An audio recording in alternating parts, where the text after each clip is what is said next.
Hi, everyone, and welcome to the BREAM Fishing Project. In this episode, we are reviewing the 2026 Daiwa BREAM Series Bait Junkie Hawkesbury River round.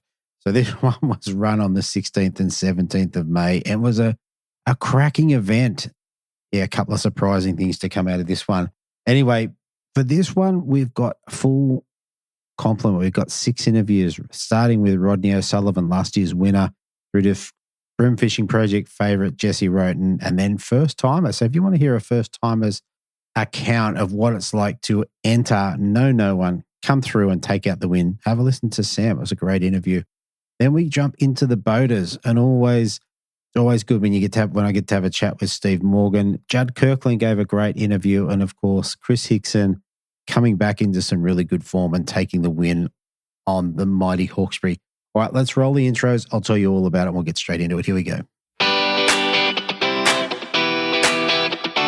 Welcome to the BREAM Fishing Project. This is where you need to be every Tuesday to find out all the latest tips and tricks to help you target bream on lures. You'll get to hear from some of Australia's elite bream competition anglers and see how they were able to achieve their results in competitions around the country. Now, here is your host, the 2019 Hobie Kayak Fishing World Champion, Andrew Deeth.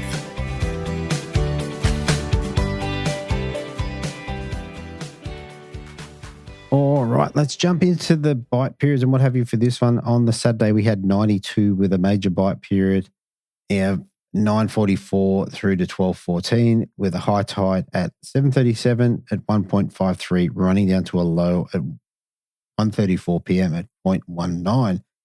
On the Sunday, slightly higher, 95 in the fish activity wheel, minor bite period at 6:12 through to 7:42 with a major bite period at 10:44 through to 1:14 p.m.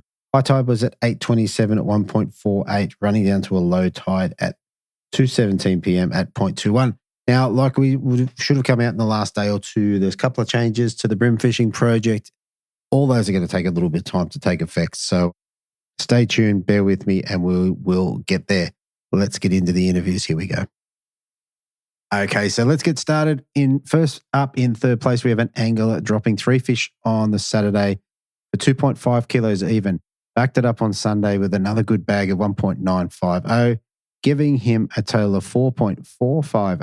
I'd like to welcome back to the BREAM Fishing Project, Rodney O'Sullivan. Welcome back, mate. Good day. How you going? Yeah, good, mate. We're 12 months on. Big win last year and very close this year. Yeah, I thought I was going to get close. I was quietly confident that I may get over the line, but missing a couple of fish, which obviously cost me in the end. So I think so. And you look at it and you go, you're 140 grams behind. That's not a big upgrade from whatever was the smallest fish in either of those bags. Having said that, still pretty good to end up on the podium. 2 years in a row on the podium, I'd probably take that. Yeah, I was pretty stoked. So very good. All right, let's get into it, mate. In terms of pre-fishing, mate, did you get out on the Friday with anyone, have a look around? No, I did the same as last year, actually. I just casually drove down on the Friday and just went to the briefing and went out for a fish. I had plenty of offers. I could have went with a number of guys, but I just sort of relaxing a bit more since I'm not boating. So, yeah. Yeah, that's right. You reminded me. Okay, so let's roll straight into Saturday morning, or maybe the briefing. Who'd you get paired up with for the Saturday? Yeah, so I got Peter Cashmere on the Saturday. Yeah, he's from Queensland, I believe. Yeah, have you fished with him before? No, I haven't. I've seen him around and really hadn't talked to him that much. So it was good to get out with someone that you hadn't been with or hadn't met. So yeah, okay. What did you guys talk about at the briefing? How'd you get ready for the comp? Oh, we really didn't. We just exchanged numbers and we just thought we'd work it out on the water. So yeah, Pete had only been there twice before as well. So yeah, so we didn't really. We just got numbers and met at the ramp. So yeah, okay, cool. All right, well, let's roll into the Saturday morning. So you got 2.5 kilos. So I reckon anytime you get over 2 kilos for your 3 fish limit, especially from the back of the boat, I think you've done really well. Tell us about your day. How'd you go about getting a couple?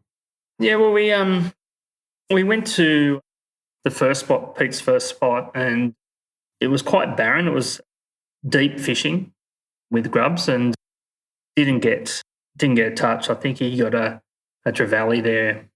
So he sort of said, well, we need to move. And it was like, I reckon it was only about 7:30. We're already on the move. And we went to the washes, and we basically spent the whole day on one bank just going. I think we did about 3 drifts. The bank was pretty long, and it was just full washes, and I think we went up and down 3 times. I think the first run pulled about 6 fish. So there was enough interest to go back. That makes sense. So yeah. So I was just throwing cranker crabs, just the heavy dark olive, and just letting them sink to the bottom. I was just casting right up close to the edge and letting them come right out, and then actually letting them come right out. And they seemed to be biting them, getting them on the bottom, right on the bottom, which was a bit different today too. So yeah, they were really biting right on the bottom. So how'd that look like? If you're back of the boat, you're casting into the washes, what was the bottom structure like? Was it kelp, or what was it like? It was mainly kelp, a bit of rock, which was quite good. So I was holding my rod high, and I could just feel it bumping over the kelp, if that makes sense. I felt it. If you got caught on the kelp, you can pull it off. So it was quite easy to get off. It was just if you hit a rock, you were done. But yeah, most of the time I got it off. The boat was moving along, so it was working in good for me because I was casting in, letting it come out, and then I was letting it come to the back of the boat. So, and because I was going deep, it was right at the back of the boat, and I was getting them right at the back. So, okay.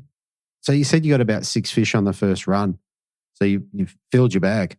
Yeah, I filled my bag on the first run. Yeah, so it was a pretty good run. So yeah, that's fantastic. Yeah, we actually went right round the front of these washes, and we didn't get a lot of fish there, but the one fish I did get, I had been catching them on the crabs, throwing the crabs, just kept throwing, casting, and I decided to change. So I changed to a Pro Lure hybrid shrimp, 58 mil, motor oil shrimp, never thrown one ever. So you thought comp day was the time? Yeah, I didn't know what to do with it. I thought, that's washes. It's going to push around in the wash and in the kelp and that. And it was the motor oil, which is this one here. I just got on the screen there. So, which I wasn't even sure whether that was going to be a good colour or anything. So I cast into there. And first of all, I thought I had snagged, and I was like giving it a bit of a nudge, flick, and then next minute I felt a bite, and then it took off, and then I thought I lost it, but the fish had swum out to the boat. Right. Okay, that's good. When I got my line back and put weight on it, it took off. Like, it was pretty full on. And anyway, I got it in, and I was just like, wow. And it was a 35 fork. So it was a decent fish. And yeah, we were I just looked at poor old Pete, and I just said, Pete, sorry, mate, that wasn't arse. That wasn't class, that was arse. Like, that was a jag of anything. But this fish just, wanted it. And so it was pretty cool. Yeah, and smashed it. And what sort of rig were you running it on? Like, what sort of line class and that sort of stuff? Yeah, so I've still thrown the Shimano Zodises, 7 foot, 2.5 pound. Stratic reels, Shimano Stratic CI4s, 2,500, and Yamatoyo resin sheller, 10 pound braid, and the Yamatoyo 8 pound fluoro. So I ran 8 pound fluoro all weekend, and it didn't seem to matter. The water wasn't clear, so it was murky green, but it was a good colour water. And so it's basically similar to what I threw last year. So yeah, interesting. And I mean, kind of cool that you pulled the lure out of the box, figuratively at least, and caught a kicker on it in the comp. Yeah. I actually took it off on day 2 and just put a different colour on, but I threw it a couple of times, but never got touched. So, actually I've got a wrasse or something on it. So fair enough. Okay, so you got that kicker fish. Was that the end of your day in terms of catching fish? No, so we went back. I think I had 27 fork and a 29 fork in the bag with a 35, sorry. We went back again and I upgraded. I think I ended up with a 32 fork and a 30 fork. So I had a 30 fork, 32 and 35. Yeah, and then on the third drift, I threw back a 30 fork, like a couple of those, so on that third drift. So it was a shame to throw them back, but I needed something bigger because, yeah. Yeah, that's a great day. How, and I don't know Pete's boat, but what was it like? Was the swell up or was it no? So I believe the swell was like 1.5 on this Friday, and then it dropped to 1 metre. So when we went over there, I was quietly confident that we'd be right. Pete hadn't been there before. He'd only been twice, so he asked me around where to go, and I said, well, I'd like to try over here. We started at the sand end, which is towards Patonga Way, and then worked up. And I said we'd trial it. If it gets too rough, we'd just pull out of there and go. But it didn't, and we're actually able to go all the way. So it was, his boat's only small. It's a Skeeter 170 or something like that. Okay. Yeah, but he handled it well as anything. So yeah. I was going to say, as long as everything works, the electric keeps working, you're probably pretty okay. Yeah, no, he had Garmin gear, so it was all working good. So very good. So, mate, all in all, mate, it brought you back with 2.5 kilos, which I'm sure you were pretty happy with. Where did it have you overnight? Third place. Yeah, third place. Well, there you go. All right. Sunday, who'd you pair up with on Sunday? Mario. So Mario's a Victorian. Yeah, really nice bloke. Had a ball with him. His words were when we got in the boat, I can't win. I'd just like to get a better bag than yesterday. We'll go where you want to go. Okay. So we went back to the same spot. I took him there. Yeah, okay. Yeah. Where I took Pete the day before, and we just spent the day there grinding it out. Okay. Fish weren't as so they didn't get more active like they were the day before until a bit later when the swell had picked up a bit. I'm not sure why or what, but yeah. So it took me probably 2 drifts or 3 drifts to get me through. Okay. Yeah, and we didn't do the full drifts. We shortened it, so. We just, instead of going all the way back, we came back to where we started catching, and then we just kept doing that. And the swell got up quite big a bit after lunch, around lunchtime. So we in the end, we had to pull a pin and head back. And, because it was, just unfishable where we were catching them. So. Yeah, okay. I did, while you were talking there, I did look up the bags, and it looks like Mario put an extra kilo in his bag that day. Yeah, he was stoked. Yeah, he was stoked. He probably got a couple that I would have liked, but that's the way it is. So. First cast. The fish on day 2 were higher, so we were getting them on the way down, not on the bottom. So they changed their eating habit. So Mario, we just hard in, and then as they were going down, they were hitting them, or hitting them on the surface. So when they did eat, and they were probably a bit more aggressive on day 2 feeding, where on day 1 they weren't aggressive. It was like you're sort of holding it and really waiting for the bite, and then sort of turn the handle one turn to try and tighten the line up a bit. And yeah.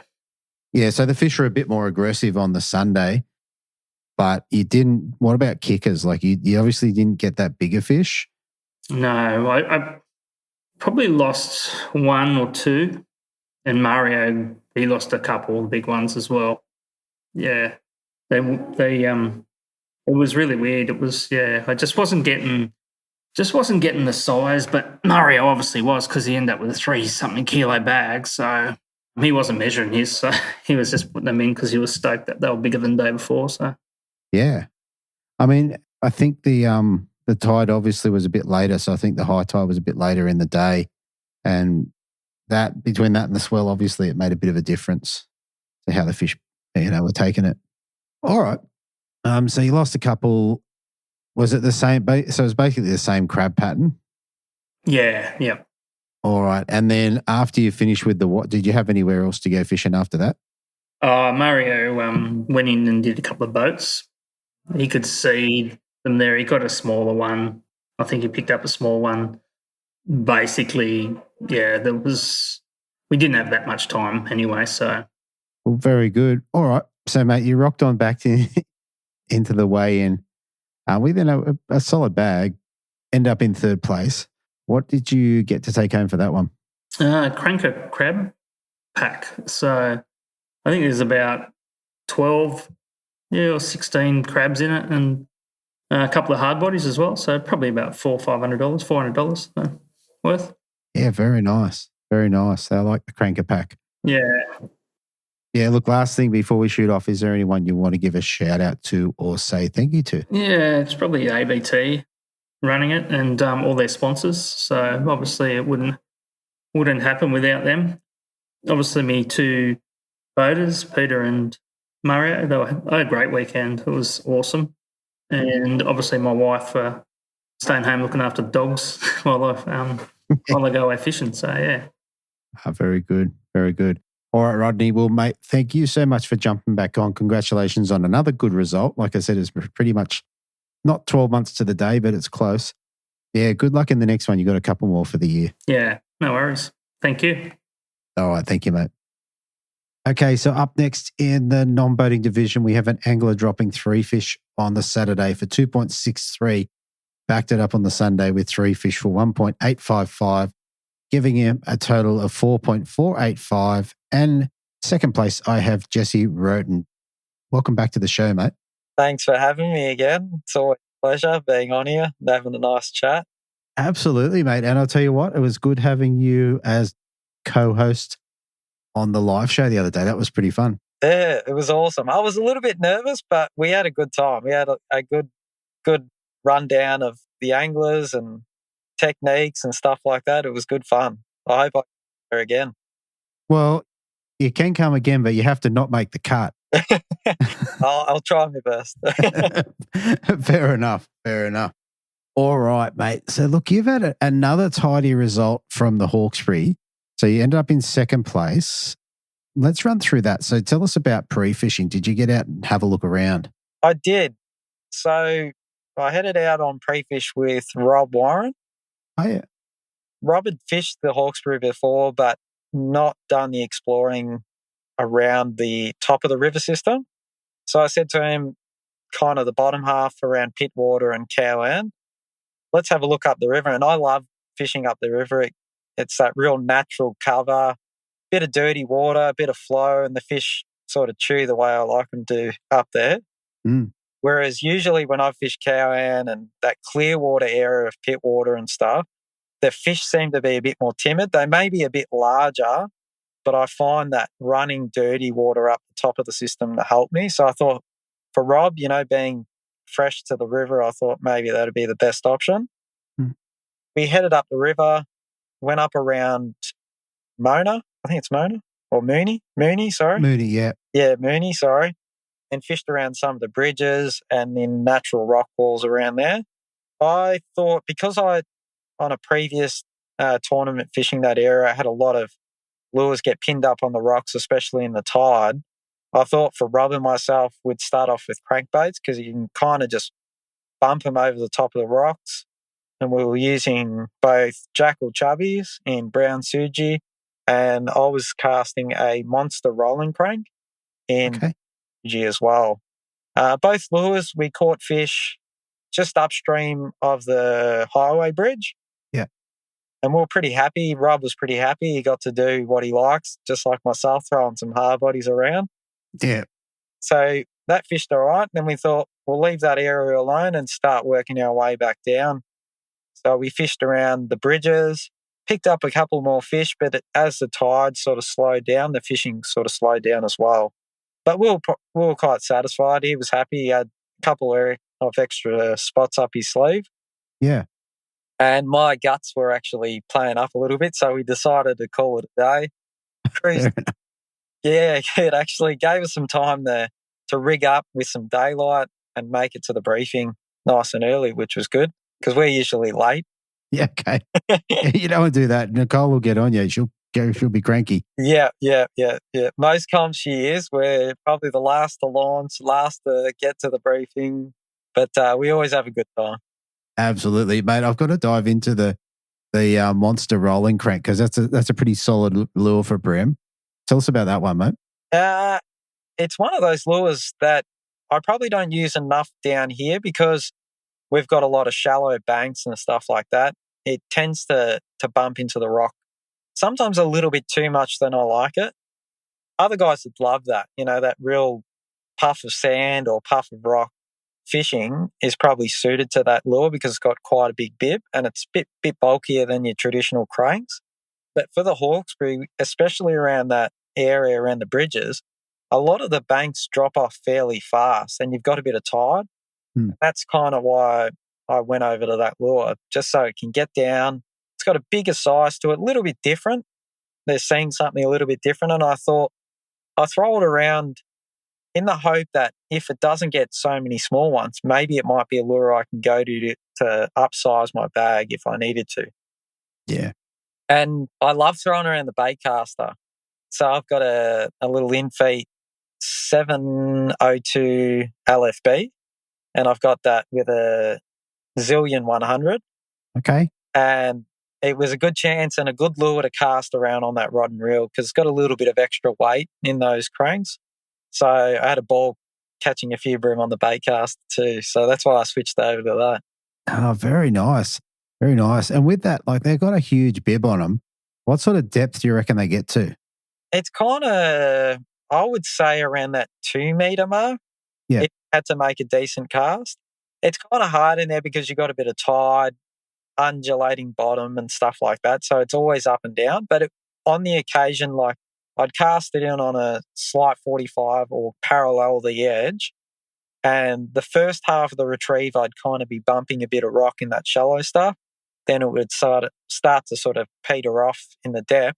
I'd bump the odd rock and then it'd go to no bumps at all. So I'd say that 2 metre mark more comfortably. Yeah, fair enough. On the day there, were they sort of striking it after it was bumping rocks? Was that sort of the trigger? Definitely. Yeah, I noticed that 2 years ago when I fished as a boater in the event, I was fishing with Van Ho, who was using an infeet spike 44 in the EXDR in Brown Suji. And it wasn't a lure I'd thrown a lot in the Hawkesbury, but he suggested putting one on.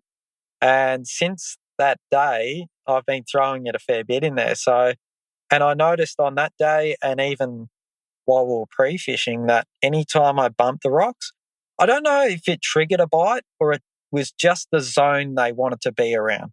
So once I wasn't bumping any rock, I knew I was maybe too deep. Yeah. Or that bump of the rock could have been enough to be triggering a strike, but I definitely had more bites when I was bumping in and around those rocks. Yeah, very cool. And one other question on that. What colour's your favourite? What are you rolling with? Brown Suji is probably my all-time favourite, but I don't know the name of it, but it's the black, maybe black craw or midnight black, I think. Another popular one for me for the bream. Yeah, black crab, the one with the black spots? Yeah. The white spots, sorry. Yeah, that's the one. But Brown Suji's a killer in there, and like I was saying earlier, Van said he throws a number of different colours, but the Brown Suji, as we know, has been a dominant colour in most lures for many years now. Very good, very good. I always like to hear about someone using a slightly different lure. So yeah. How cool is that? Yeah. All right, let's roll into comp day, mate. Who do you get paired up with? Tell us about how you put that bag together, because that was a great bag on day one in particular. Yeah. So day one, I got paired with Bernard Kong, and I've known Bernie for many years, but never been real close. We chatted every now and again at the tournaments. Yeah. But fishing with him, we headed out, and he made a suggestion that he'd probably fish close to the ramp, just trying to utilise the time. Mm-hmm. Like Rob and I, we'd caught those fish nice and early, but as soon as the tide slowed down up the river, the bite started to slow down, and that's what Bernie had mentioned from his pre-fish. Yeah. Said, look, I'll probably just hang around Pittwater, save the drive around to only fish while the tide's flowing for the first couple of hours. And I said, okay, look, I've rigged up a couple of different rods in here. And I thought the more fishing time, like whenever I fish in comps, the more time you can spend with the lure in the water, the higher the chance. It just makes sense. Yeah. Pittwater's always been a funny one for me, as I mentioned a bit earlier. The clear water sometimes makes the fish more weary. It doesn't have the same amount of tidal flow as the main river as well. So the fish have a lot more time to look at your offerings. Yeah. So when he said he was fishing Pittwater, I was a little bit nervous. But I had caught fish in the past in Pittwater. They just didn't come as easily as what they did from up the river. Oh. So we started fishing some pontoons and jetties around, I think it's Scotchman Island or Scots Island.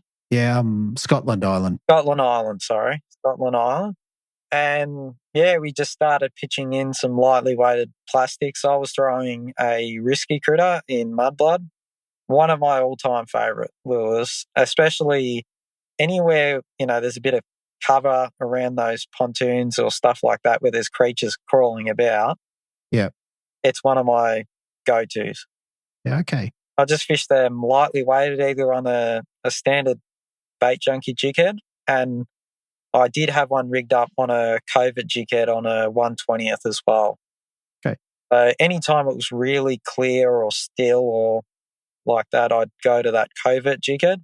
And when I wanted the lure to get down a little bit deeper or a bit more breeze, I'd go to that standard one and go up in a jig head weight to a 1/16. Yeah. How are you using that lure? Like, are you just casting tight as possible to structure and just let it try and fish it on the drop? Or Yep, exactly that. It's a little bit, yellowfin are a bit different to the blacks. Like if I was fishing for blacks, I'd be trying to get that lure down to the bottom. Usually most of the bites, unless the fish are up high in the water column, come when that lure hits the bottom. But with the yellowfin, I've noticed it's the other way around. If it goes down to the bottom, sometimes it's like it's too far. Yeah. Not getting bit on the way down, you're probably not going to get a bite past that. Yeah.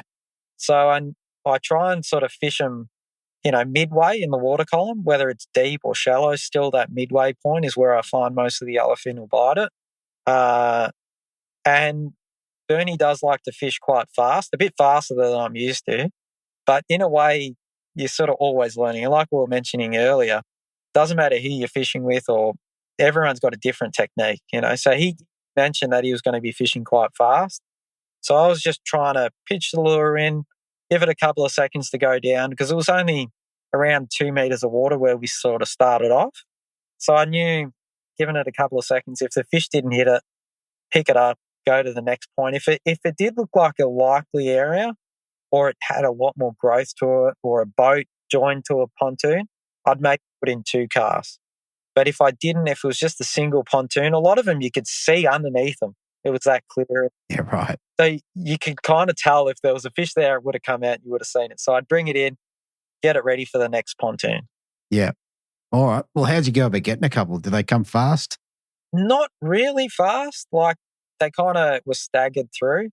But we fished a couple of sets of pontoons where the water, or there was a bit more shade, where the sun was kind of, blocking or blocked by the poles or blocked by the pontoons. And as soon as we got to those areas there, I picked up a fish off the back of the pontoon on a pole, pretty much hit it exactly how a black would, just had the tick and sort of was on.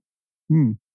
And that kind of started a little bit of a trend. Like Bernie got a fish, I think, on the very next pontoon. So we started to notice a bit of a pattern, just tucking it in close to the shade. So we moved up a couple more pontoons and I think I picked off another fish, but I didn't feel it. This happens to me quite often, especially with yellowfin. No matter how tight I keep the line, I still don't feel them eat the lure. They must swim towards me or just do something. I quite often watch the line as it's sinking down, and even when it stops, sometimes I'm like, "Was that a bite?" And I wind into it, nothing there. And then other times I'm like, "No, I think it's just hit the bottom." But there was a fish in with mouth. Yeah. Okay. They obviously eat these lures and they feel or taste like the real thing. So I held on to them, but the very next fish, I didn't even feel a bite. I just sort of lifted up and the fish took off. And I was happy to have two. Yeah, wow. And same thing, I think it was like 1 or 2 pontoons later, Bernie picked up a fish. Nice. So we started to get a bit more confidence. There was maybe a little bit of flow that picked up, and it was helping the bite too.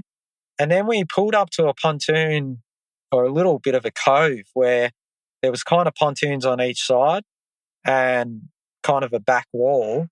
And Bernie pitched in and he was on. Yeah, right. Said, oh, there's fish up there. There was a guy that was sitting on his pontoon or in the house backed up to that concrete wall, and he actually said there's fish down there, and he said he feeds them at times. Nice. So, yeah, it did help a bit. Bernie said, get one in there. And I said, no, look you're mucking around with the boat. I'll sit back. He goes, don't be silly. Put the lure in. Put the lure in there, and it went tick. And I said, yep, I got one too. You beauty.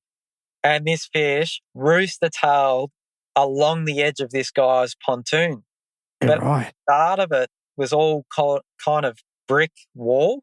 Yeah. So the fish tried to go through it, but couldn't go through it. So he had to parallel the edge until he got close enough to the poles. And I was not letting the fish go anywhere because I thought it's either make it or break it. And I just put my hand on the spool and it was still rooster tailing along the pontoon and the pier. And I thought, I'm going to lose this fish. There is no way I'm getting this fish out. This is way bigger than I thought it was going to be when it ate the lure. Yeah. And it ended up swimming out in the open underneath the boat, but I couldn't see where it was going because it was running straight underneath the boat. And then something happened, which has happened to me before. All of a sudden, the line just went tight. And I was like, oh, no, this fish got me on something. Oh, no. And Bernie's like, what's going on? And I said, oh, this fish has got me on something on the bottom. And he's like, there's not really anything there apart from a rope. He said, just go easy and I'll back the boat out a little bit. And he backed the boat out. And as he did that, the fish come free. And I thought, oh, I think I've got it out. And I just kind of nursed it up because I wasn't sure if the leader had been rashed up. It was only on 4 pound as well. Okay, so light. A bit nervous. So I just backed everything off, took my time, and Bernie was right there with the net. And he goes, mate, you have got a donkey. And I said, oh, I don't care. I just want to get it in. It's number 3. Just got it in the net. And the moment got it in the net, and I think I've mentioned this to you in other podcasts before, the hook fell out. It literally fell out of its mouth. You know, like most of the big fish I have ever caught have only just been hooked. Yeah. So everything aligned and everything held together. So I was wrapped and he said, oh, did you measure it? I said, I didn't measure anything. I just chucked it in the hole. I just was happy to get number 3. Exactly. And how good is it when you don't have to pull the hook out? Like you just got to pick it up and put it away. It makes me feel good because the other 2 fish, like I mentioned this to other anglers, compared to blacks, when they do eat a lure, I struggle to get the jig head or a treble out at times. Like it's like, I don't know, mouths are harder. I'd had this chat with Tim Bruce on the second day. I was like, I don't usually struggle this hard to get them out of black bream's mouths. And he said it's almost like they're more aggressive when they eat the lure. Either the competition or something, they get hooked in weirder spots compared to blacks. And when I go to push the hook out, I'm like, this is going to break. It's going to break just to get it out of their jaw. So when they slip out like that, it's good, but it makes you think if I ever hook another big one, could it slip out this easily while I'm fighting the fish? Exactly.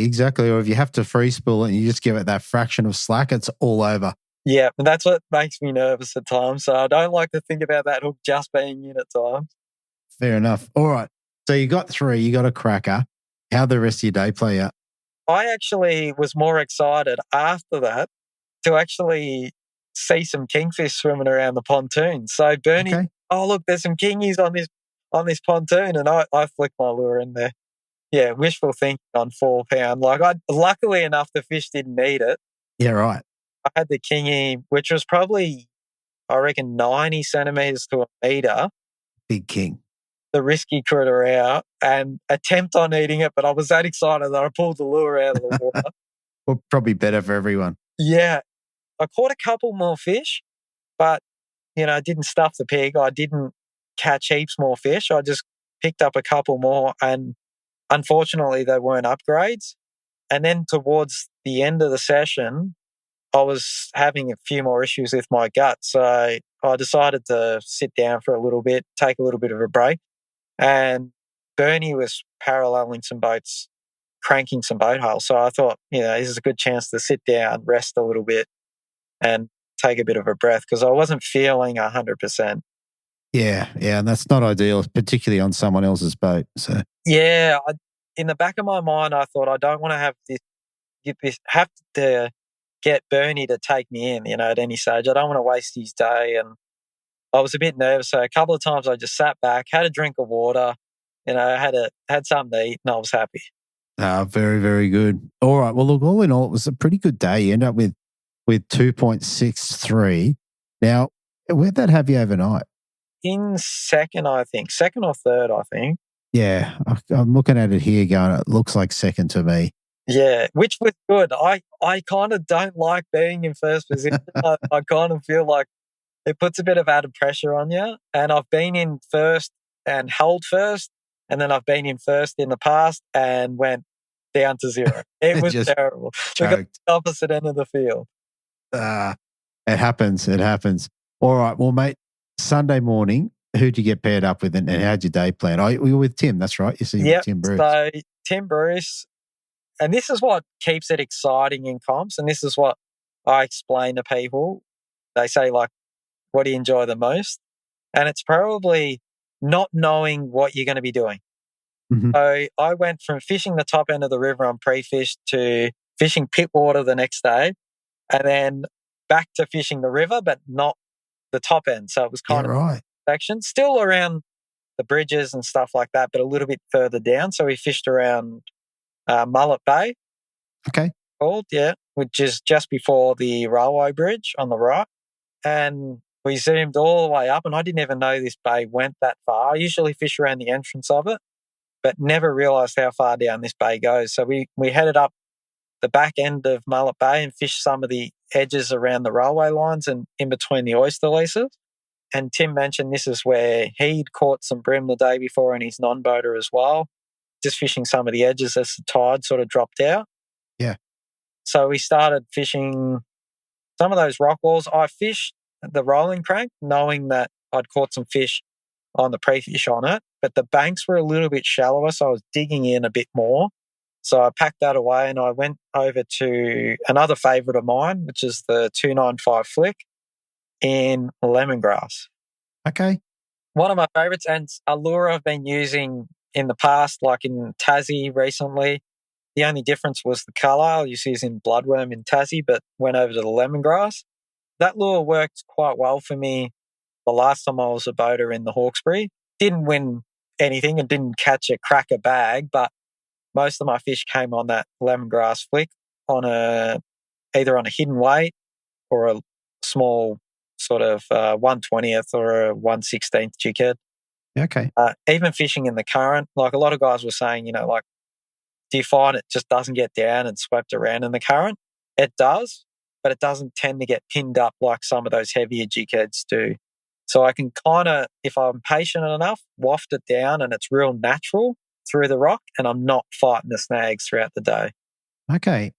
What rod and what are you running it on? So for both days, I was using an Infeet Z 712 LFS with a Certate 2500, the same outfit I used in Tassie, pretty much. One of my all-round favourite outfits. Yeah. The Certate is just silky smooth, runs really well, and the rod action is what I love for plastics fishing. Yeah. And it actually has a bit more backbone to it. I've got an EX in the same specs, but I still prefer the Z for my plastics fishing. It's just got a little bit more backbone. It's got that 3/4 stiffness to it with a little bit of lip in the tip. So if I need to work the plastics, it's got enough action to impart action to the lure and feel or detect bites, but it's got that 3/4 or midsection that I can pull fish out of structure like I did the day before in pit water. Yeah, wow. Okay. Yeah, that's cool. That was exactly why I asked, because I figured you'd have a reason why you like to fish a particular rod for the plastic. So, yeah. Yeah. Usually I don't like anything too soft or, still a bit of fast action to it or a medium fast action. But I always keep it in the back of my mind that a rod can feel really good in your hands, but you still got to pull the fish out of structure and pull it away from danger at times. So at times I've used heavier rods than that again, not that I have to fight the fish. The fish aren't as picky, especially when you go out that river system when you've got a bit of dirty water, a bit more flow to it and stuff like that. I don't necessarily need that finesse. I need something that's going to get them away from those oysters and out of that run and out of that tide where the fish are. I find the fish in the tide are usually musclier fish, like they're usually that current, they're ready and they're full of. Yeah, they're gym fish. They've been to the gym. Yeah, definitely. So got to be ready. And especially, like I was saying earlier, when I'm not feeling all the bites, a lot of those fish are already heading back for cover before I even know I've got a fish on. Yeah. So that's why I like that little bit of extra backbone to the lure, to the rod to help, steer fish away from obstacles. Yeah, very good. All right. Well, tell us about catching a couple. How'd you put a couple in the bill? Well, yeah, so we started fishing this rock wall that had a few drains sitting out from it, and the drains led to some backwaters. And Tim had mentioned that when the water starts flowing out of those drains, especially with the recent rain that we had, that at times the fish will sit at the front ends of these drains. So we decided to fish around that area, and we picked up a couple of fish quite quickly, nothing huge. Tim was throwing a wave minnow around in bloodworm, and I was throwing that lemongrass flick. Both lures were working quite well, but as the tides started to drop out, the bites started to slow down a little bit. But slowly, we picked up a fish here and there, nothing huge, but Tim had mentioned that his non-boater the day before had picked up a couple of bigger fish out on the left-hand side. So opposite the rock wall, there was some oyster leases, and he said, pitch your lure out there at times because it can be good for holding bigger fish. And I had a go at that, and I think I picked up one that was slightly bigger, like a 31 fork fish or something at the time, which helped a little bit. And we kind of just continued along this rock wall, picking up a fish here and there. It wasn't crazy. Like, we probably had a bit more action that day with Tim, but the fish size was down a little bit more. But we just thought at any time we could pick up a big one because, it's a big fish kind of area, and eventually you'll trick one of those bigger fish into biting. Yeah, fair enough. And in terms of the day, did you get a bunch of fish? There was a bit more action as the tide was sort of running out. As it started to slow down, the bites started to slow down also. So I started trying different techniques. I caught some fish in the past on metal vibes, so in-feet metal vibes, mostly in the black colour. When the bite had kind of slowed down, like just either throwing it onto the rock edge or even off the drop-off as sort of drop back into the deeper water. So I picked up a few fish and it sort of built the confidence while the bite was a bit slow, but I couldn't manage to get anything bigger. I was getting bites frequently, but they were all around the same size. So I think maybe 31 was the biggest, and then a couple of 27s or 28s in there maybe at the time, or 29. But it was building confidence. I thought, if something triggers one of these bigger fish to bite, all it takes is that one bite and that'll help immensely. Unfortunately, I did get a few more bites. I switched back over to the 295 flick, and I did pick up a few more bites. We then moved from Mullet Bay to around the bridges, around the edges, around the bridges, around Mooney, I think it's called, yeah. And I picked up a few more bites, and the bites, I was actually missing a couple of the bites. The flow wasn't really going that hard, so I kind of pictured the bites not to be as aggressive, especially when that tide slows down. I find like they slow down too. Yeah. But the bites were a bit more sharper, and I wasn't, at the time I couldn't hook any of them. But I was telling Tim, I was like, look, these bites feel a little bit more sharp, like they're bigger fish, I think. And then eventually I got one to stick, and I think it was like a 32 or a 33 forker. Yeah. And that upgraded a 27 or a 28 or something like that. So that helped a bit. As we sort of found that slower water, Tim decided to move down the system, so we went towards the mouth of Cowan Creek. When we got there, there was a lot more swell than I expected, especially up that end of the river. I've never really seen so much swell down or that high up, but there was, well, we were both rocking and rolling on the deck, and I thought, geez, he's keen. You're like, that's a bit choppy here. And he looked over at me and he said, maybe we might try and find some calmer water here. Wow. So moved around and found a bit more quieter water. And I picked up a couple more fish, but unfortunately couldn't upgrade anything that I had in the bag. So I was quite happy. I didn't lose any fish, didn't get busted off by any fish for the 2 days. I was quite satisfied. I didn't think I had enough to keep me even in the top 5. I thought I might be in the top 10 if I'm lucky, because I knew my bag was around that 1.8, 1.9 size. I thought being around that 2 kilo mark to be in the top 10 the day before, I thought if I could get that 2 kilo mark, maybe that might help. Yeah. Fortunately couldn't do it. So, but I was happy. I still had 2 really good days on the water, and I learnt so much from the 2 guys that I had. Yeah, no, it sounds like it was a good comp and obviously a good result.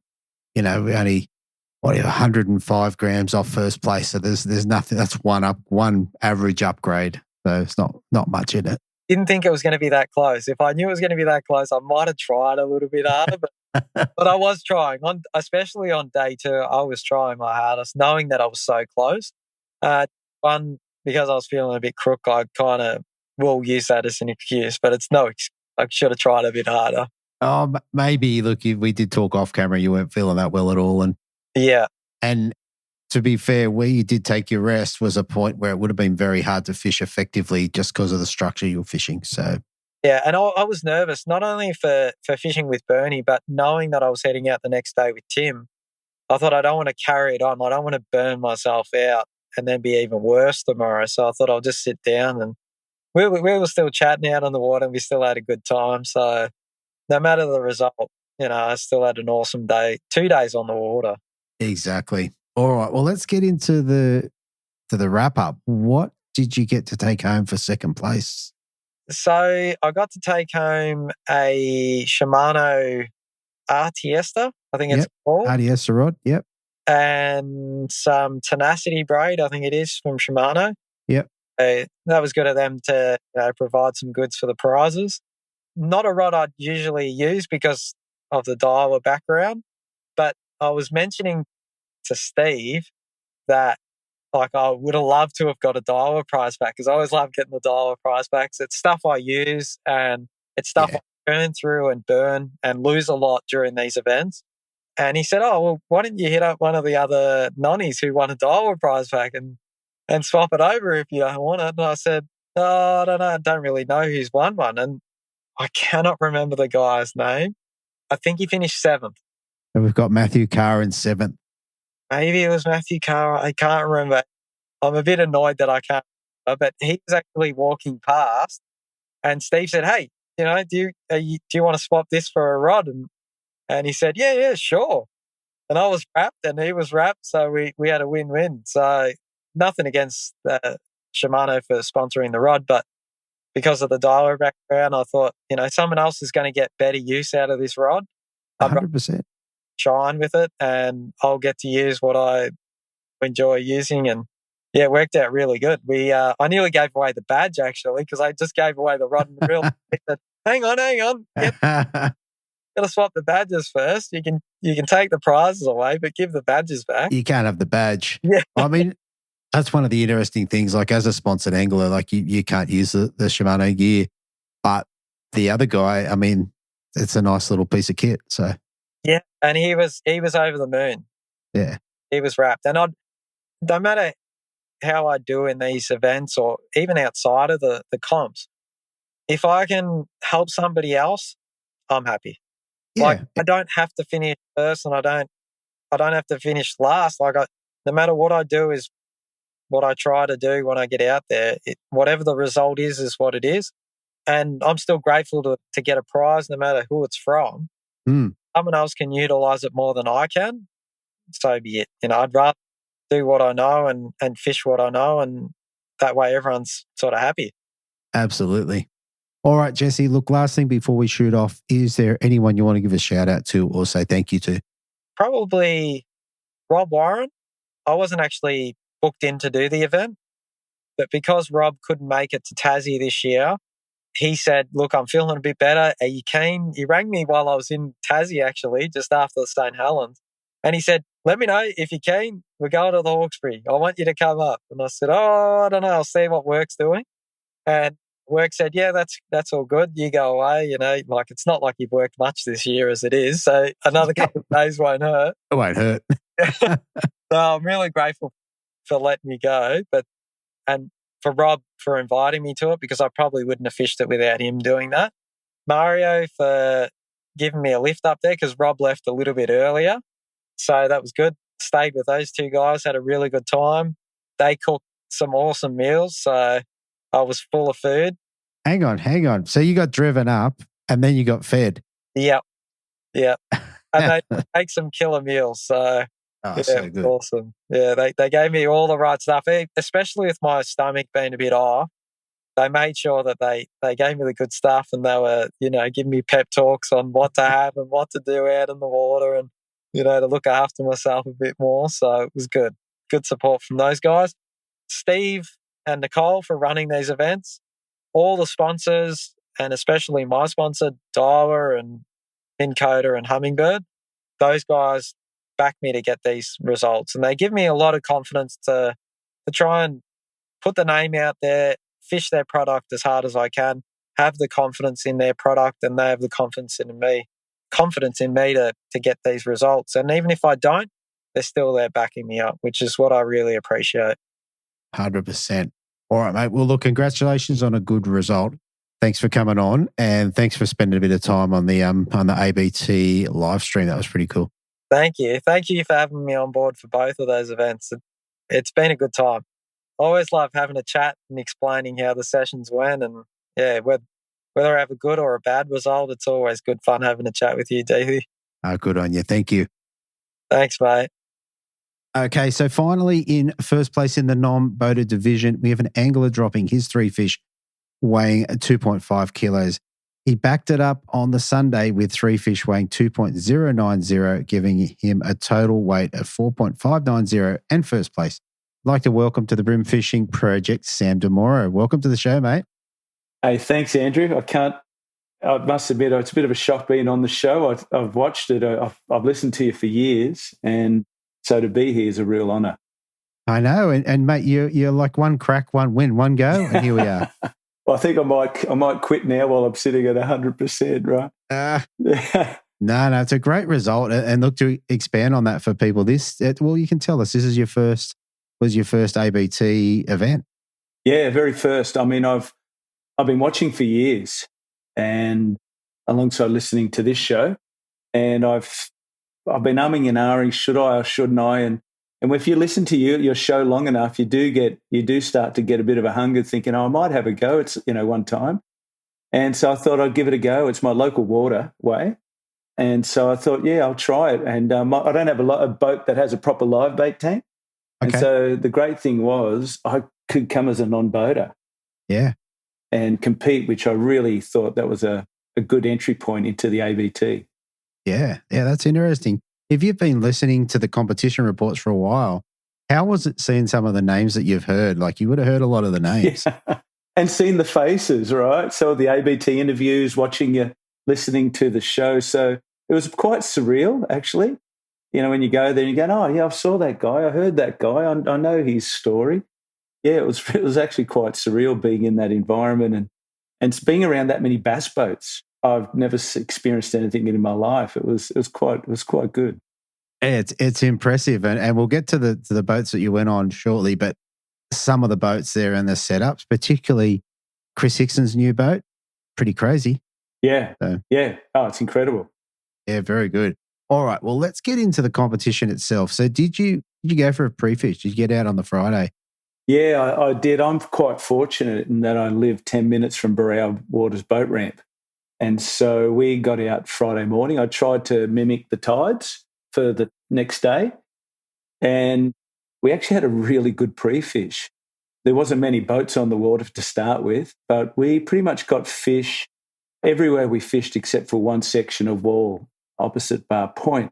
And so I thought, if we could sort of get into those areas, because again, as I'm not driving, right? So I'm relying on the boater, but it was actually quite encouraging thinking there are actually a lot of fish around and they're everywhere. They're in Barrow, they're all up past Spencer. Okay. They were down at Dangar Island. And so everywhere we went, we actually got some good fish. And we actually got some fish in the high 40s as well on pre-fish. Yeah, wow. So yeah, good fish. Yeah, really good fish. So it's not always the case the next day, though. That's the problem. Exactly.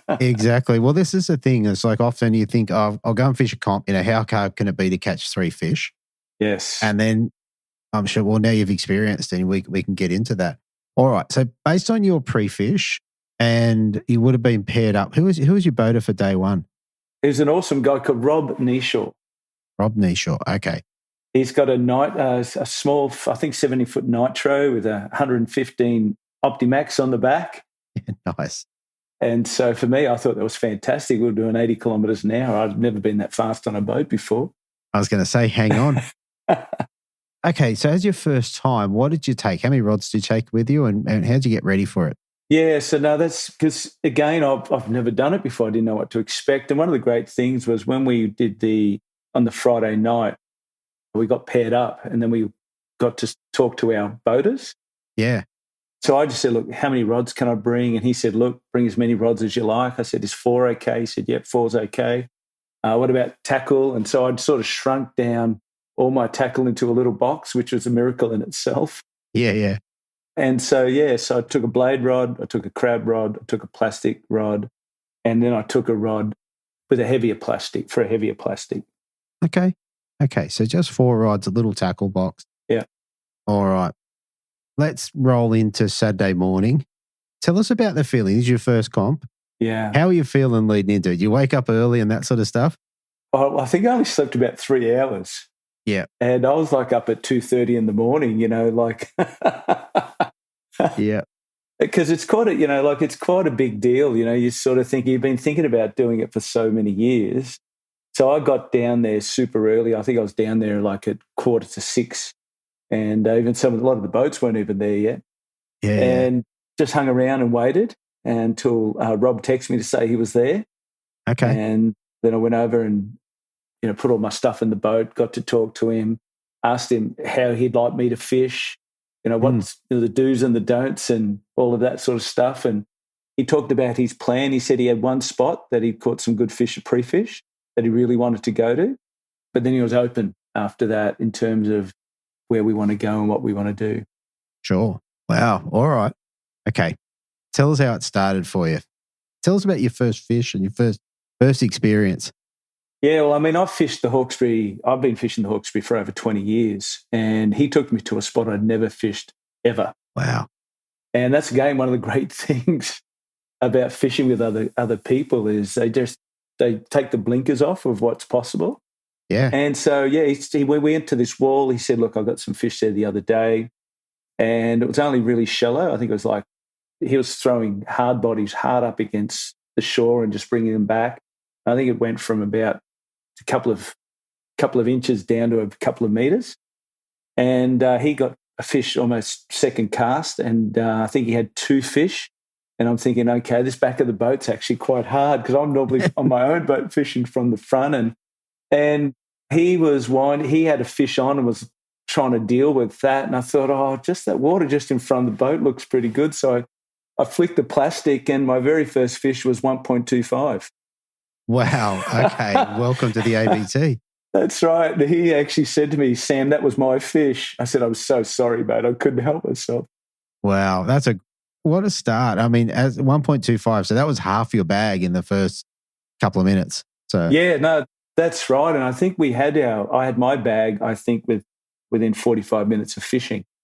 Yeah, right. And then we just sort of upgraded a couple of fish during the day. But yeah, it was incredible, this spot that he had found, which I never would have thought to fish there ever. And that's the point. But what did you throw it in? What were you using? Yeah, look, a friend of mine, Josh Jeffries, put me onto a little MMD prop prawn. Oh, yeah. Yeah. And so I've fished it with a little, I think, 1/20th jig head. Yeah. And normally I don't fish anything under like 1/12 because the Hawkesbury is a big river, a lot of flow. And I just went clunk and got it. But for the rest of them, they were just nipping. Yeah, yeah. They weren't really taking, it wasn't really a solid bite. And so often you would just go to pull up and there was a fish on. Okay. So that was pretty much the lure that got my two biggest fish. Yeah, right. And of all the prawns, like why that one? Just because Josh told you? Is there a reason? Well, look, I did a few weeks earlier. I had a go at one of the other comps tournaments. Sure. And got really, really quiet, and we just weren't catching any fish. And he used this and hooked two really nice fish when they weren't taking anything else. And I thought, I think I'll give it a go. I'm normally stuck in my ways. My motor oil Z-Man Slim Swim, my motor oil grub, and that's about it for plastics. Yeah, yeah. So I thought, you know what, it worked for him. I'm going to try it. And it worked for me. Yeah, wow. It's interesting because when you said the MMD, they do the smaller one. I can't remember what it's called. But anyway, the small one with the little jig head in it. And that's my go-to for things like salmon and kingies when they're eating fry, when they're eating small things. Yeah. Typically you can get one on them, just as a side note, I guess. Yeah. So very good. All right. So you had, it sounds like you had your bag pretty easily. Yeah. Still, there was a few fish in it. Like the first one I didn't even weigh, the 1.25. Rob said, do you want to weigh it? I said, no, I don't. I wanted to measure. I said, no, mate, I think this is good. So I don't even know how long it was. But the others were, I think the second fish was, 31. Okay. And then I had a 27. And I think we got them all from that one spot. Right. And so from there, we went to up, as you go back towards Bar Point, turn right, there's another creek that runs up there. And so we tried that because I got some good fish there at pre-fish. Sure. I think we got one fish. They just weren't there. And then we sort of thought about where to go next. And I knew that there was a lot of good fish upriver because I'd caught them over the last few weeks up there. Sure. And so he was keen. So we went up there and that's where I was using the Hurricane Sting. Okay. It's 37 mil. Not sure if it's 5 grams or something, but for the Hawkesbury, it just seems to be out of all the vibes I've used, this one just works really, really well. Okay. Is that because it gets down better or it just hooks fish or? Yeah, look, I think it's not 35 and it's not 40. It's sort of in that middle size. That's right. And so what was awesome was the way we fished it was we just drifted with the current and he was throwing it towards the shore and I was sort of throwing into the current line. What I've learned with the Hawkesbury is when you get those big current lines on those walls, especially up the river, the fish seem to sit a bit wider as the tide goes out. Yeah. And so it's just casting ahead and then bringing it back so that you're almost teabagging it by the time it gets to the boat. Yeah. And that's when I got my first upgrade up there. I think it went 33. Okay. And I think that was probably that was it in terms of size. We caught lots of other fish through the rest of the day. Yeah. But that was pretty much the 3 fish that got the 2.5. Yeah, okay. Tell us about, so the setup on the boat there for you, like the live well. Did you have a separated live well or how did you separate your fish from each other and that sort of stuff? Yeah, well, he's got the nitro. So the back it's got a really big live well with a divider in the middle. So I had one side and, he had the other side. Nice. Yeah, which is really, it's great. It's one of those things you don't think of when you're buying a boat and because you're not thinking, I'm going to compete one day. So, but I tell you what, it makes a big difference. Yeah. Very good. Well, mate, you've hit a couple of great goals there because first of all, you weighed a kilo in a comp, which is a great thing. You filled a bag and you've upgraded all on day one. Yeah, look, it's just one of those things that, it just came together. What was hard was there's just so many boats on the water. So everywhere you want to go, there's already 2 or 3 boats. Yeah. And so I'm not used to that. Like I normally fish sometimes early Saturday morning or if I got a day off during the week, there's not too many boats out there. So it was really hard trying to find a spot. And we're quite fortunate because there was a point up way past Spencer and there was no one on it. And so that's where we're able to fish and be able to get some of the bigger fish. Yeah, awesome. Awesome. All right. Well, look, you came back with 2.5 kilos, which must have had you in second, maybe? Equal second? Fourth. There was two of us on 22.5 kilos. Okay. Yeah. Yeah, well, that's a good start. How did you feel about that overnight? What was look, I couldn't believe it. Yeah. Because I sort of came in with no expectations. I thought for me, it was really it's my first go at an ABT. And you're in this arena with people that you've been listening on your show, been watching, getting interviewed by Steve. And so I actually thought, I can't believe this. This is incredible. Yeah. And so coming into day 2, I must admit, I didn't really have big expectations in the sense that you just don't know what's going to happen. And these guys fish all the time, especially for bream. Yeah, 100%. All right, well, let's roll straight into day 2. Who'd you get paired up with, and tell us about your day?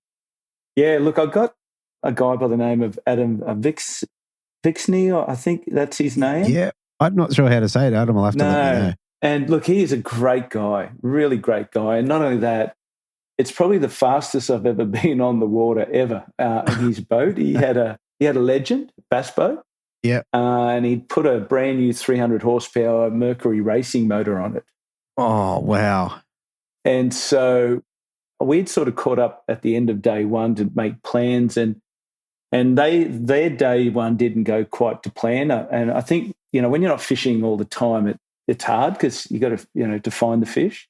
Yeah. So he was really open in terms of some suggestions for day 2, which was great. But we also started last in the field. Okay.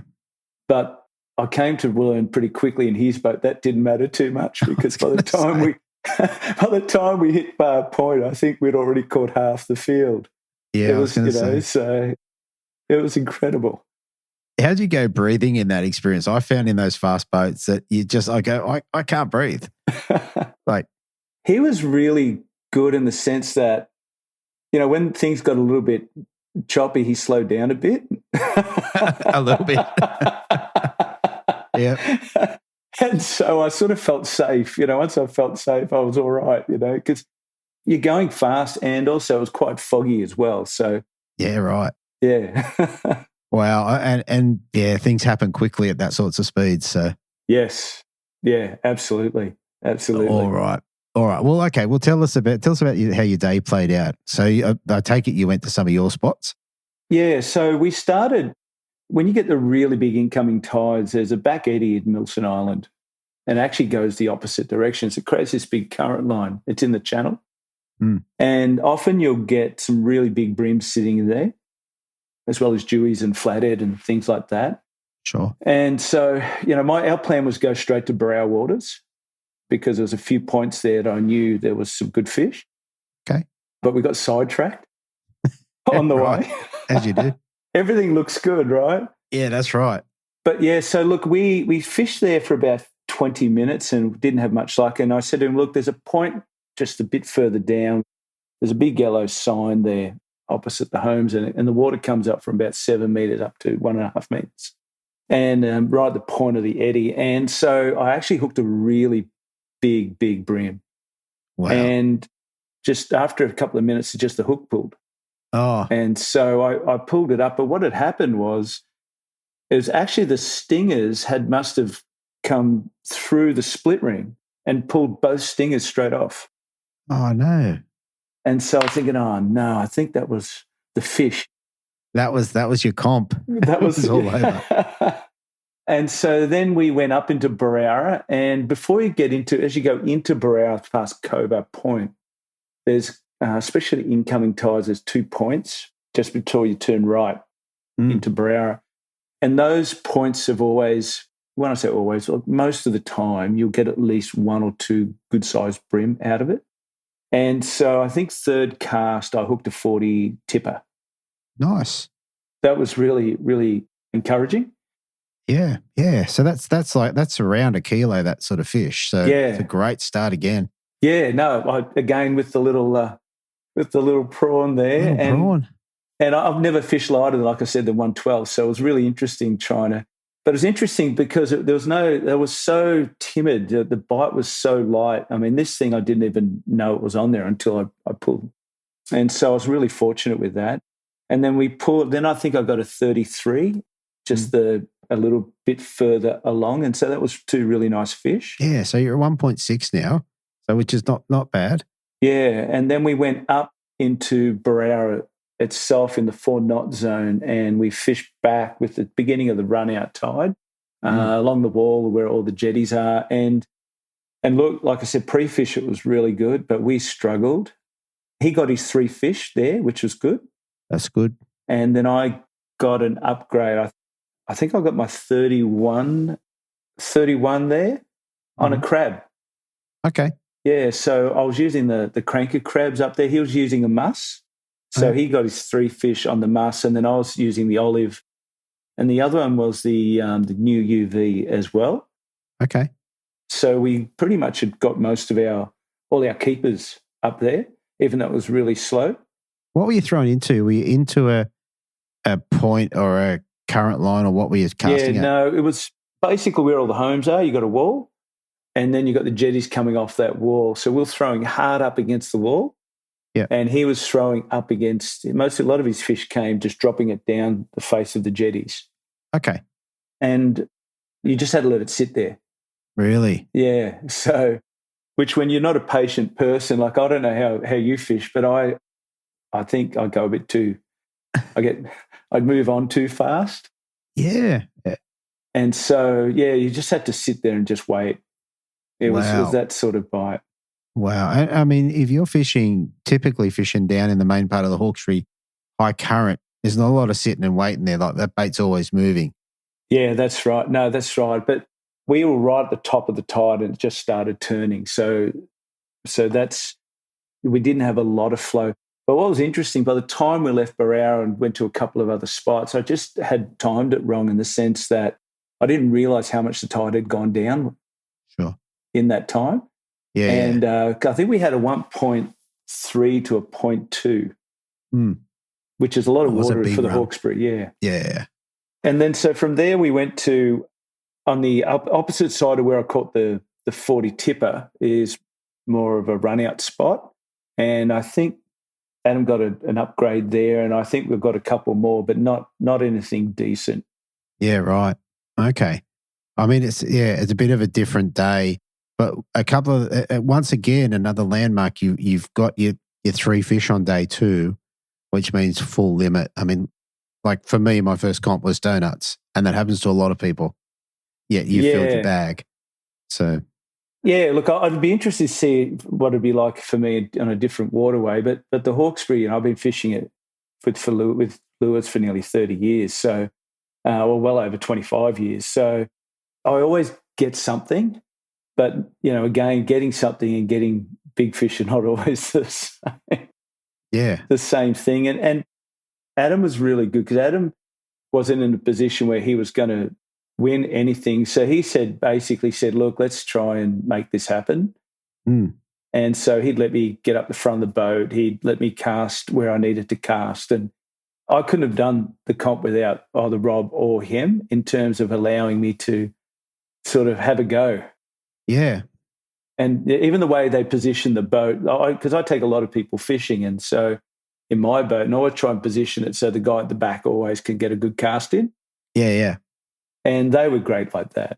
Yeah, no, that's awesome. And to be fair, it's not always possible. Sometimes depends on what you're fishing.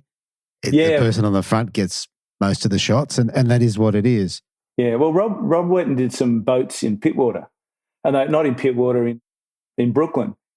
And I literally, that's where you almost put your rod down and just watch, Yeah. But it was good because I've never fished boats. I'm not confident on it. So to me, it was a huge learning watching him do that.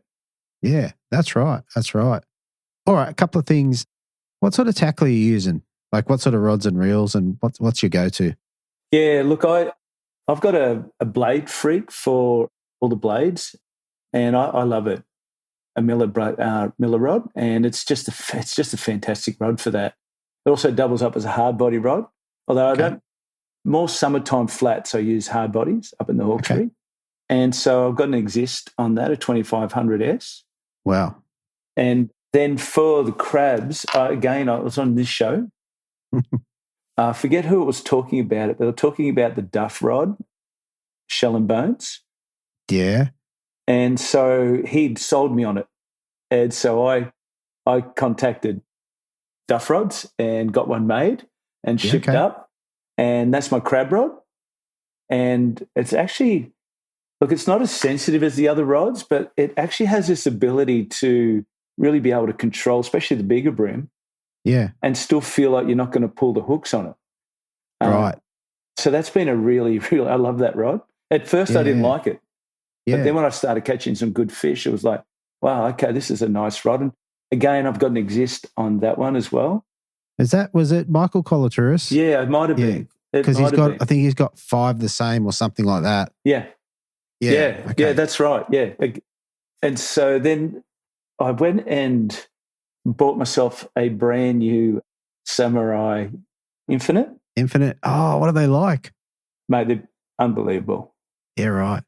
I left my Grub Freak at home, and that's probably one of my favourite rods. Good rod. Plastics. I do mostly plastics. That's how I fish. Yeah. But this rod was just so light and so sensitive. And for the really ultra light stuff, it worked really, really well. And it's got a really good backbone. So you could, even with those bigger fish, I never felt like I couldn't control them. Yeah. It's a great rod. Yeah, right. And then I got to borrow the 7.6. They had a few rods there you could borrow for the weekend. And that was great as well. Okay. And I was fishing a 1/4 ounce, 2.5 inch slim swim on a 1/4 ounce jig up the river. Yeah.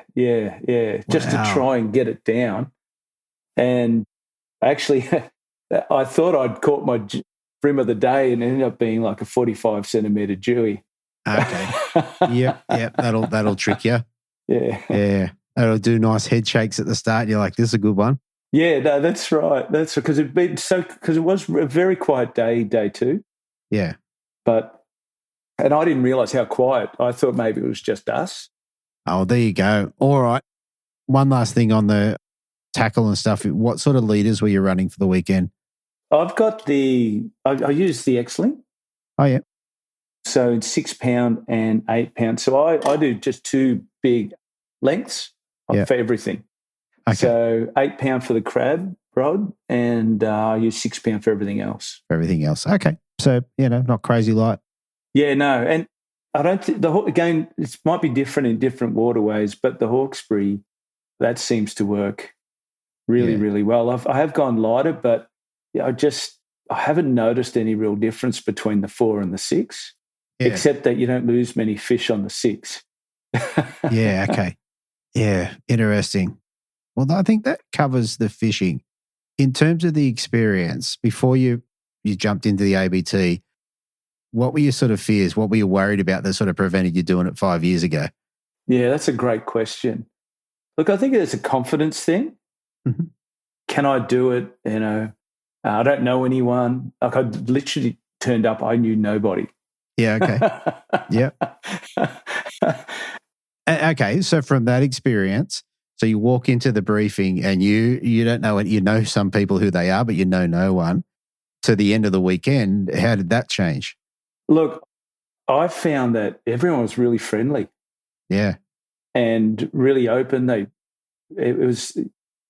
put it this way, I didn't feel new for very long. And that's what I loved about it. Even after when I'd won, which I had no idea. Even I didn't think I had a chance until we were driving back because we had a 2:15 weigh-in. And I think around 2:10, I got online and looked at the scores. And first place was 4.45 kilos. Yeah. And I thought, I only need 2 kilos. That's right. And then I started thinking, I might, because I thought if I could finish top 10, that would be great. And then at the weigh-in, the guy who had got over 3 kilos day 1 had only caught 900 grams day 2. Okay. Ouch. And then Rob said to me, hey, I think you might have this. And I'm like, oh, there's no way in the world, Yeah, yeah.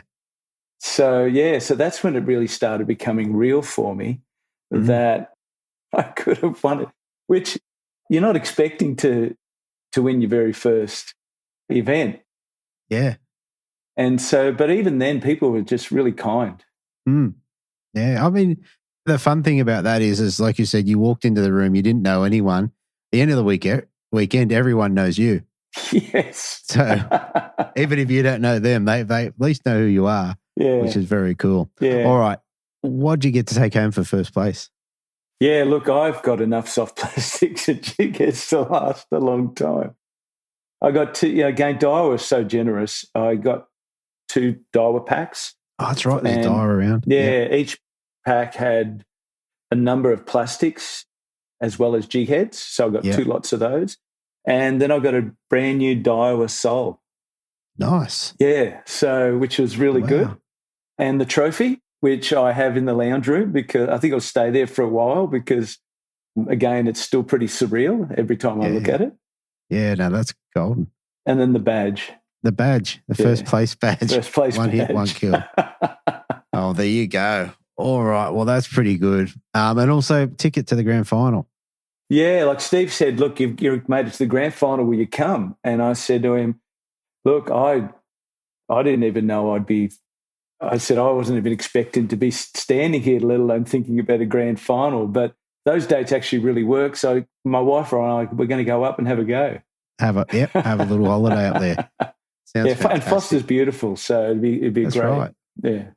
Absolutely. All right, mate. Well, last thing before we shoot off, is there anyone you want to give a shout out to or say thank you to? Yeah, no, 100%. I think obviously yourself. Like I said, I've been listening right from the start, from your very first podcast, even when you were with the Lure project. I remember when you first came on that. And so every interview you do, there's something that we can take away and go and learn and practice. And that's definitely made me a much better fisherman. So definitely want to thank you. Stephen Nicole with the ABT. They've, again, creating a platform like that's welcoming and open, especially to new people. It's quite unique. And so I want to thank them, my family, my boaters. Those 2 guys were just, again, when you're fishing from the back of the boat, it's up to them, really, the opportunities you get. And so they were very kind. Josh Jeffries for pushing me into my first comp. Yep. And I think you got to give honour where honour's due, but I think the whole lure fishing never would have happened without Starlo and Bushy. Yeah. And those guys, even now, I still watch Starlo. Yeah. And without their input all those years ago, 30 years ago, I think it was, when the squidgies first came out. That's right. Without those guys back then, I don't think I would have taken up lure fishing, and they really helped me get into the sport, and I've been addicted ever since. That's right. That's right. And your hands have been much cleaner than if you were using bait. Sometimes you don't have to shower afterwards. Don't tell my wife. Exactly. My new boat's never seen bait, and I've had it for nearly 4 or 5 years. So, there you go. That's perfect. All right, mate. Well, look, it's been an absolute pleasure to have you on. Really good to see someone coming in and cracking a win in their first comp. I think that's a great story. And, mate, I will see you at the Open tomorrow. Yeah, looking forward to it. And thanks so much for the opportunity. No worries at all. Thank you. Okay, so first up in the boating division, we have an angler dropping 5 fish for 3.81. Backed it up with almost the same bag. It's 3.895, giving him a total of just over 7.7 at 7.705. I have Steve Morgan. Welcome back to the show, mate. Thanks, Deethy. It was like only a bit over a week ago, but it seems like an eternity ago because we've had a few tournaments since then and so a lot of fish under the belt. But the Hawkesbury, great venue. Like you could put 200 boats on that venue and everyone has a potential to catch a limit. Massive waterway. If you want to run your boat a long way, you can run it a long way. If you want to fish right at the start with your trolling motor down, you can catch them there as well. And I'm pretty sure that anywhere in the whole arena, you can win it wherever you want to fish. Brisbane water, upstream, Cowan Creek, Pittwater, gets one in all those places. So great tournament arena. And I think, as I said in a social media post, Sydney people have got to appreciate how good their local fishing is between the Hawkesbury, the Harbour, the Hacking, Botany Bay. You've got amazing bream fishery for a very populated area. So please cherish it. I've got to admit, every time I go away to catch a fish, I come home and catch better fish. That's right. They're on your doorstep. So, mate, one thing that I did notice with this comp, mate, your numbers are really good. And you had full boaters and full non-boaters as well. Yeah, and that's true for both bream and bass at the moment.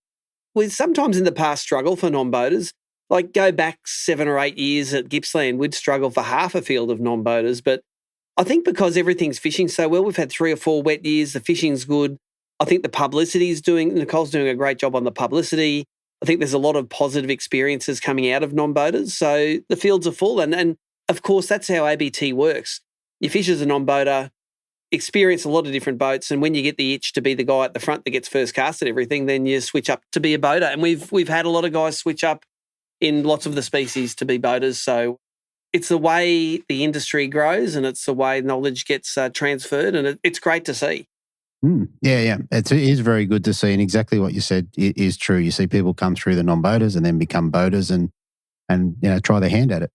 I think that also that as I get older and not less competitive, but more aware of the fact that you've got to give these non-boaters a good time, I try to always give them a cast and stuff, or get them up the front, or just get them in a position where they can have a shot at it. And when they're learning as a non-boater, sometimes it's hard. Like I feel bad sometimes. Like I'll always have a spare rod on the deck. It's use that 2 or 3 pound there, and they go, "Oh, I've got 3 pound leader or 4 pound leader. It's close enough." And I'll tell them once, I'll say, it's not close enough, use that one. And if they want to use their own thing, I'll let them go. And then sometimes late in the day, they'll pick it up and start catching fish.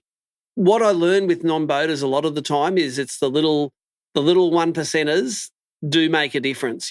Just having that, like 2 pound line is 50% of the strength of 3 pound line. Like it's not mildly thinner, it's a lot thinner. And if you've got to buy a bite, especially halfway through the session, if you're struggling, buy that bite. Worry about getting them out afterwards. Did have a good run last week of getting fish out of stupid places, and I'm sure we'll talk about that moving forward. 100%. Okay, so people are going to be thinking as they hear that, and you probably said this 100 times before, but mate, what 2 pound line are you throwing at the moment? If at all possible, I'll try to use 3 pound, and my 3 pound is a mixture of the Daiwa Finesse fluorocarbon. It's in the pink box, the 3 pound. But if you can't get it, and there's been a bit of a shortage of that recently, I use the Yamatoyo Razan in 3 pound, R-A-Z or R-A-I-Z-I-N. It's the old spinning fluoro that's just been reboxed. And they make that in 2 pound as well. So 2 pound, that's one of the few ones you can get in 2 pound is that Razan fluorocarbon. So between those two, as I say, if it's a lot of Sydney venues are clear water. So sometimes you do need to go down to that really light line to get the bites. And for some people, the 3 pound's light, but when they're shying away from 3, go the 2. Just when you die, you can't take your lures with you. You might as well use them. If you lose them, who cares? That's it. There's always more lures. That said, on the practice day, I did a bit of a tour de force of the Hawkesbury. I normally don't go out for too long. I'll try to come back. We do a remote. We don't do a briefing on site for the Hawkesbury. We do it down at Narrabeen in the community hall. So I went out pretty early at dawn, but I was sort of back in by lunchtime, and I did a milk run of all the spots I like in the Hawkesbury. Didn't do much in Pittwater to start with, but I went to Cowan Creek and I caught some fish in there on top waters and aquas. I went to the bridges and I crankbaited 3 or 4 off the bridges. That was fishing pretty good. I fished Patonga on the way back, got some off the washes and some of the structure there. And then I came back into Pittwater and caught fish there as well. And it was like in every spot I went to, I got a 30 centimetre or larger fork length fish. So I'm thinking, that didn't narrow it down much at all, but at least I know that the fishing's going to be reasonably good come the tournament day.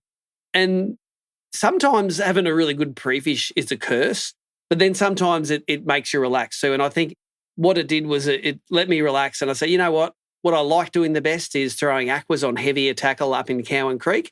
And so that's what the plan was on day one, to go up Cowan.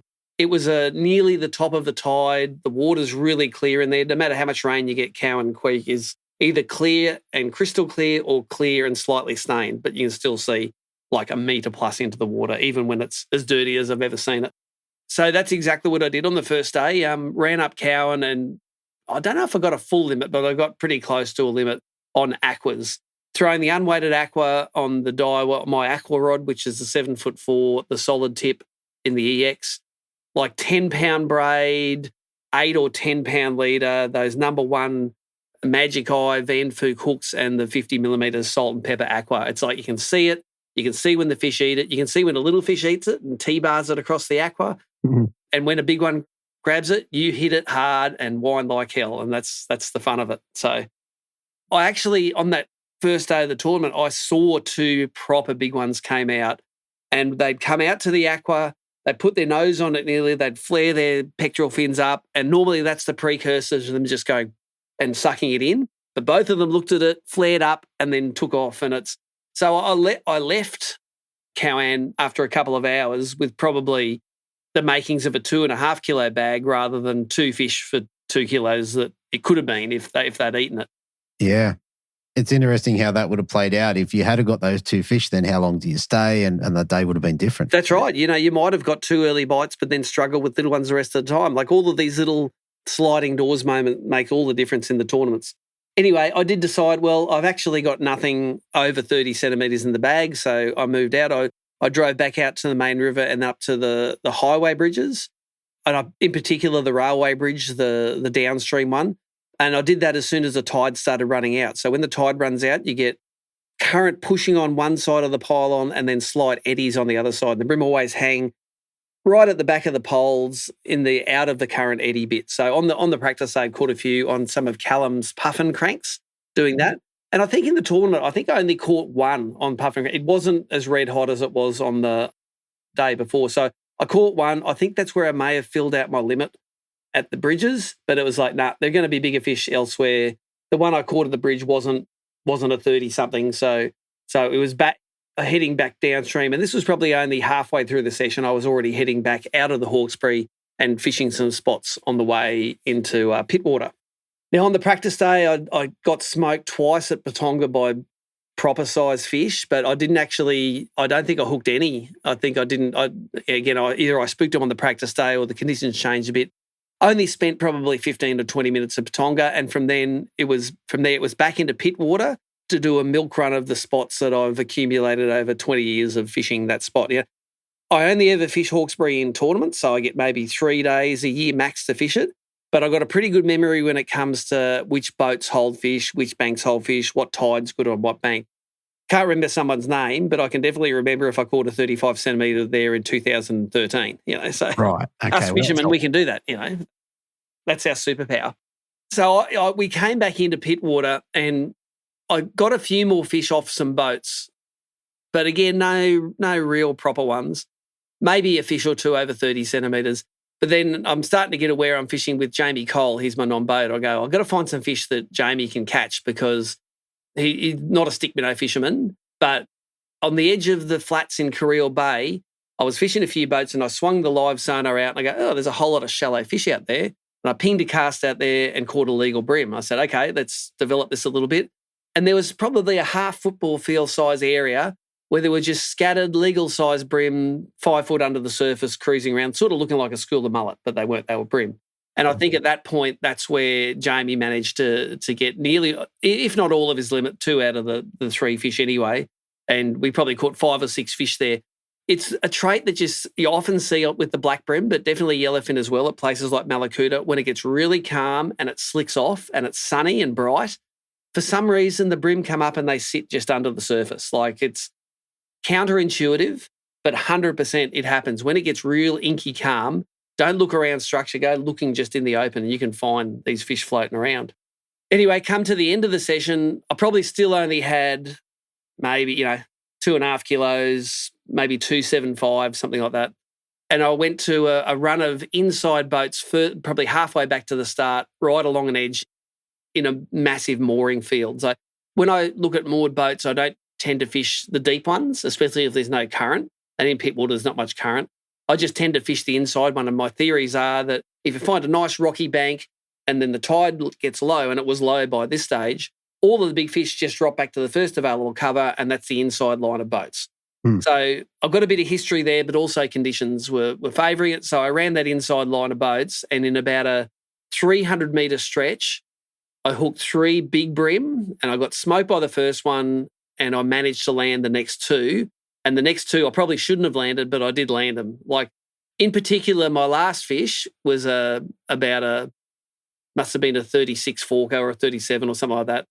And it was on 3 pound. It was on a stick minnow. I'm throwing stick minnows at these boats. Throw it in, lay the line down, give it some slack, and I just see straight away that line ticks.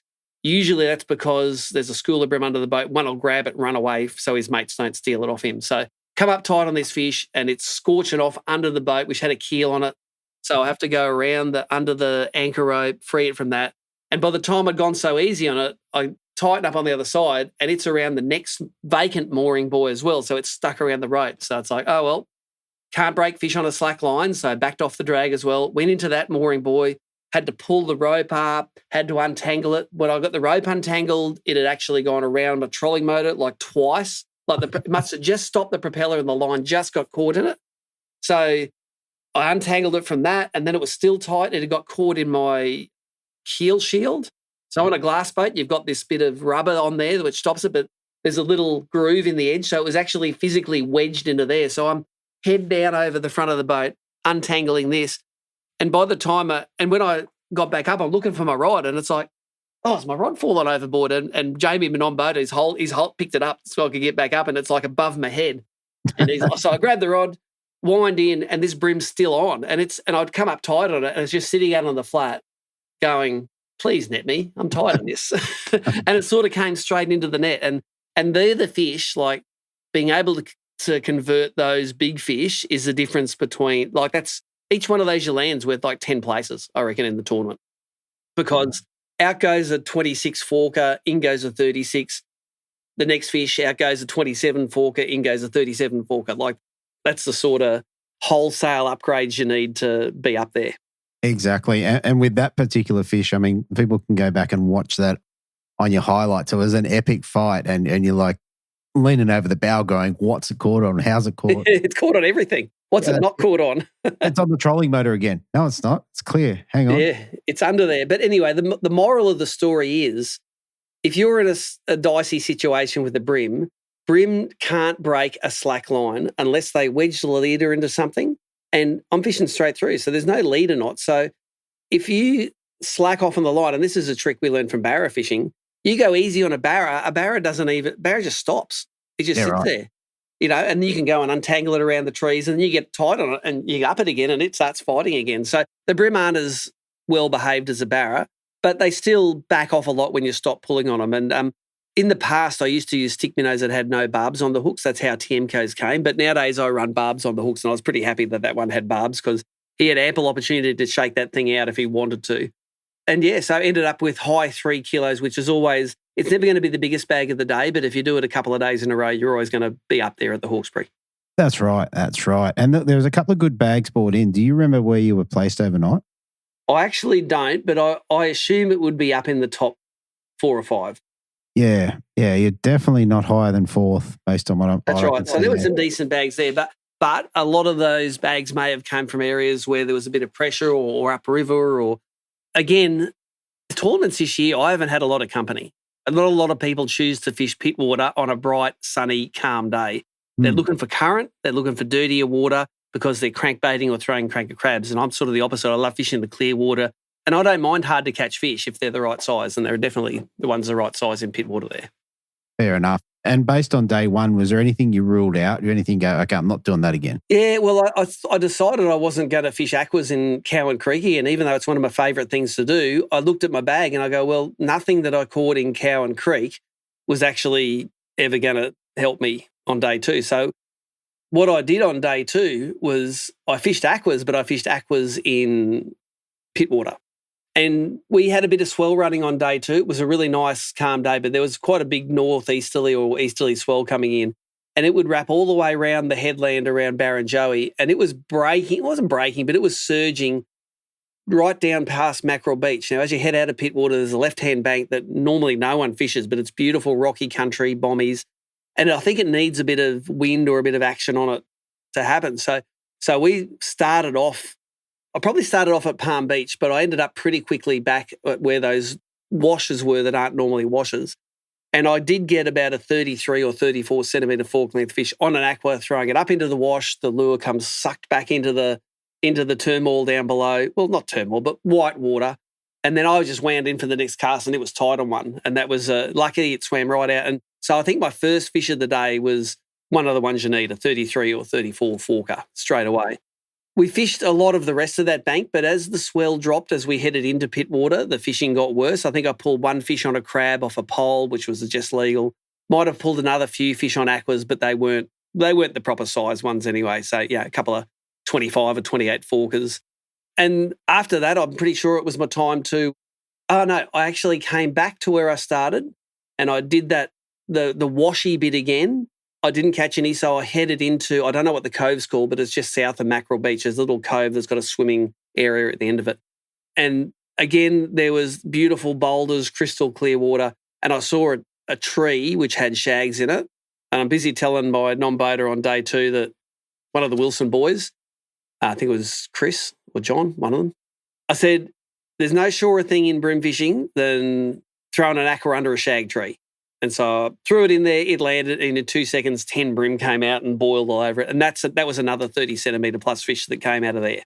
Yeah, right. Okay. So good shout. Good, yeah. And then literally 5 minutes after that, moving along the bank again, there was an overhanging tree giving me a lot of shade. So it was wash, there was bommies, and there was a tree over the top. And again, it's textbook scenario. Skip the aqua under, and then I lost sight of it, and then I'm sort of feeling for it.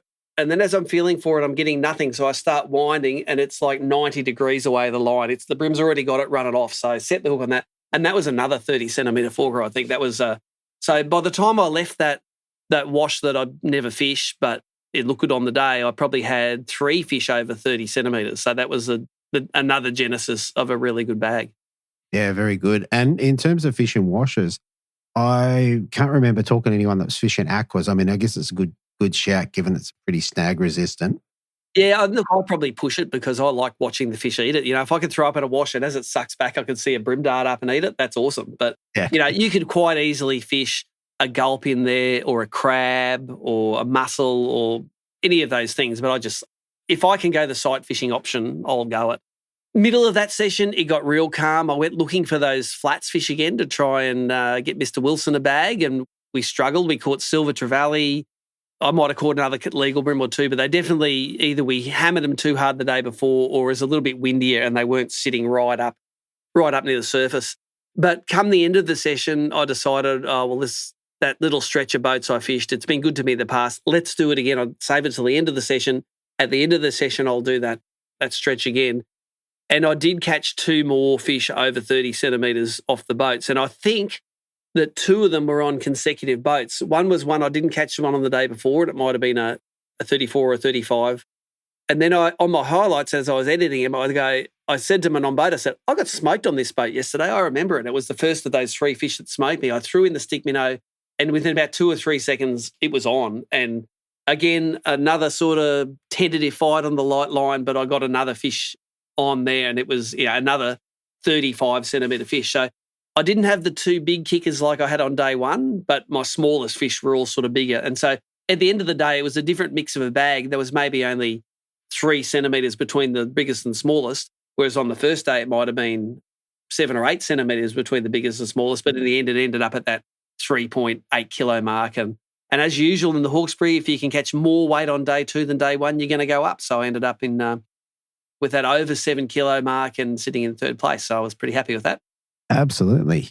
All right. I think, to be fair, that probably covers most of the fishing. It sounds like it was between aquas and stick minnows. That was your main couple of baits. Yeah, and look, the rod for the stick minnows, I was fishing for both of them actually. The aquas and the stick minnows, I was running a prototype Daiwa rod that Braden Shue's working on. He's the new Tom Slater at Daiwa, product development guy. And I really like it when the tackle companies don't try to do it all internally. Like they get prototypes out to their sponsored anglers and to guys like me, and we'll give them honest feedback. If I don't like them, I'll say, I hate this. He's given me rods before where I said that that is unbalanced, and if you sell this, I'm going to punch in the nose. And they react to that feedback. Like they'll get it right, they'll change the grips, they'll do this and that on it. But I had 4 prototype rods to use. One was a crab rod, one was an aqua, one was a stick minnow rod, and one was crank, stick minnow, aqua, and one was crab, stick minnow, aqua, crank. That's it, those 4. And they were they're sort of just an evolution of the rods that are in the current in-feet range that I like using. So they got a tick from all of me. They're very underscript rods when they're a prototype. They just look black. Yep. But they were good. I was using, so it's the equivalent of the in-feet 7'5" with a TD black 2000 size, 3 or 2 pounds straight through fluorocarbon on it of those brands that I mentioned, and a stick minnow on the end. There was 2 stick minnows I was using. One was the new Samaki fall prawn, and I actually modify that fall prawn. I don't like the really big hook on the middle. It's got like a 16 and a 14, or it might even be a 14 and a 12. But I take the big hook off the middle and I replace with the same size as the one on the end. So for me, the stick minnow hook up is all about the fish hooking themselves, and the smaller the hooks you have on it, the better, because I like them getting tangled in those hooks. And by the time I wind up on them, they're already hooked. So that's the modification I do to the fall prawn. The other one was the fishing.com.au stick minnow, the ones that Adam sources from God knows where, but they're super cheap and they're good because I'd plough through them. If there's tail around or big silver trevally around, or I'm throwing them in stupid places, you might go through 3 or 4 a day, and it's better to lose a $10 lure than a $20 lure. 100%. All right. And with those prototype rods, are they getting any of those back, or are you just keeping them? Well, look, I'll swap them for some nicely branded ones when they come in. So, but normally they don't need them back, but the production models that come out may have changes on them. So, sometimes those prototypes are sort of unique, and they don't usually want to have them back in whenever they do production model outboards, rods, reels, whatever, they don't like them out in the marketplace because they mightn't be optimal. They might change a lot of things on them that people don't like. So often it's safer at the end just to give them back to Daiwa and they can do whatever they like with them. So sounds fair to me. All right, mate. Well, mate, it ended up pretty good for you. Ended up just above Dave Gibson, 3rd place. Tell us, mate, what did you get to take home for 3rd place? I can't remember, but it was either $1,200 or $1,500 and a Mercury bonus, probably the 3rd place Mercury bonus, because Chris Hickson was in 1st. Who was in 2nd? Judd Kirkland. Judd, he had a Mercury, so top 3 all had Merc. So it would look as well over $1,000, and that's I've had a good run at the moment. So I reckon we've paid for our Tasmanian diesel now. So now we're into paying Cindy tolls. Fair enough. We're probably not going to get through that. All right, mate. Last thing, mate, is there anyone you want to give a shout out to before we shoot off? I think it was cool to see so many new non-boaters there. Love fishing with nonnies, although sometimes I don't have a nonny on the second day because I come in so early to do the scales and all that sort of stuff. They might miss out a fair bit of fishing time, but the nonnies were great. I love trying to get them onto the fish, and we learn a lot from each other. And all the new nonnies that came, welcome to the ABT family. We love it. 100%, 100%. All right, mate, as always, thanks for jumping on. And, mate, I'm going to have a chat with you shortly about the Open. How about that? Good one. Thanks, mate. Okay, so next up in 2nd place, we have an angler dropping 5 fish on the Saturday, weighing 4.31. Backed it up with a slightly bigger bag on the Sunday with 5 fish for 4.430, giving him a total of 8.74. And 2nd place, I have Judd Kirkland. Welcome back to the show, mate. Thanks for having me again, mate. Mate, you've had a nice little result there in the Hawkesbury. You must be cheering. No, I'm absolutely stoked. As I said there before, it's getting close to the end there. I knew Hickson had to weigh in, and I knew there was a pretty good chance he was going to bit me, and I didn't get too excited. And, yeah, I was literally backing the boat up, and I heard people clapping. I thought, oh, he got me. He got you. I was going to say, and Steve probably would have asked him, have you got enough? And he would have gone, I don't know. Yeah, I know. He's very blasé about his wins, isn't he? So, yeah, no, it was pretty good. But likewise, look, hey, 2nd, it was a really decent field in this one. Yeah. So, fantastic result. I think, what do we have? 47 anglers. So, yeah, the numbers are getting up there. Yeah, very big bunch of talented anglers in there, mate. That's for sure. Absolutely. All right, mate. So, with this one, did you get a chance to have a bit of a pre-fish? No, not at all. Usually with the ABTs being on the Saturday and the Sunday and work commitments, it's hard. And because I'm local, I didn't take the time off, and I had a plan down pat anyway. And most of the times I'm fishing now are tournaments rather than free fish or pre-fish. So I had a plan and I stuck to it, and it seemed to work. All right. Well, let's roll straight into comp day then. What was your plan leading in, and how did that play out for you? Well, I had a feeling that most of the guys were going to boost right upstream. There's a lot of big rock walls up there, and I thought they'd get a bit crowded. And I knew that there was a comp one there from the previous run that we had. and I wanted to sort of stay away from those guys as best I could. So I knew that I was going to stay out the front on the rock walls. I sort of started in and around sort of Cow and like Flint and Steel and Juno, and just did those washes there, mate. And yeah, it was pretty good. Right. All right. Well, how do you go? Like, how do you go about putting a couple in the well? Well, these sort of spots are a bit sketchy. There's periods there where you'll go through and have an hour of nothing, like not a single touch. But on day one, I think it was within about 45 minutes, I had a 36 in the well. And I thought, well, they're here, so we're just going to push through. I don't know how my nonnies felt about it because it was a bit rough there. So, but it was great, and we did. And on day one, we put a lot of fish on the boat. Yeah, right. Yeah. And what were you throwing at them? So you're in the washes. Yeah, what was the lure of choice? Usually, when I'm fishing around there, I'll have a large cranker crab on, and they weren't responding very well first up to that. And I've always everyone's got a grub rigged up, and I had a 1/12, and that was the first cast on the grub, and that one jumped on. And so I spent sort of 50-50 going between the crabs and the grubs, and still landed a few. But on day one, they were definitely responding a lot more to the plastics than they were the crabs, for me. Yeah, yeah, okay.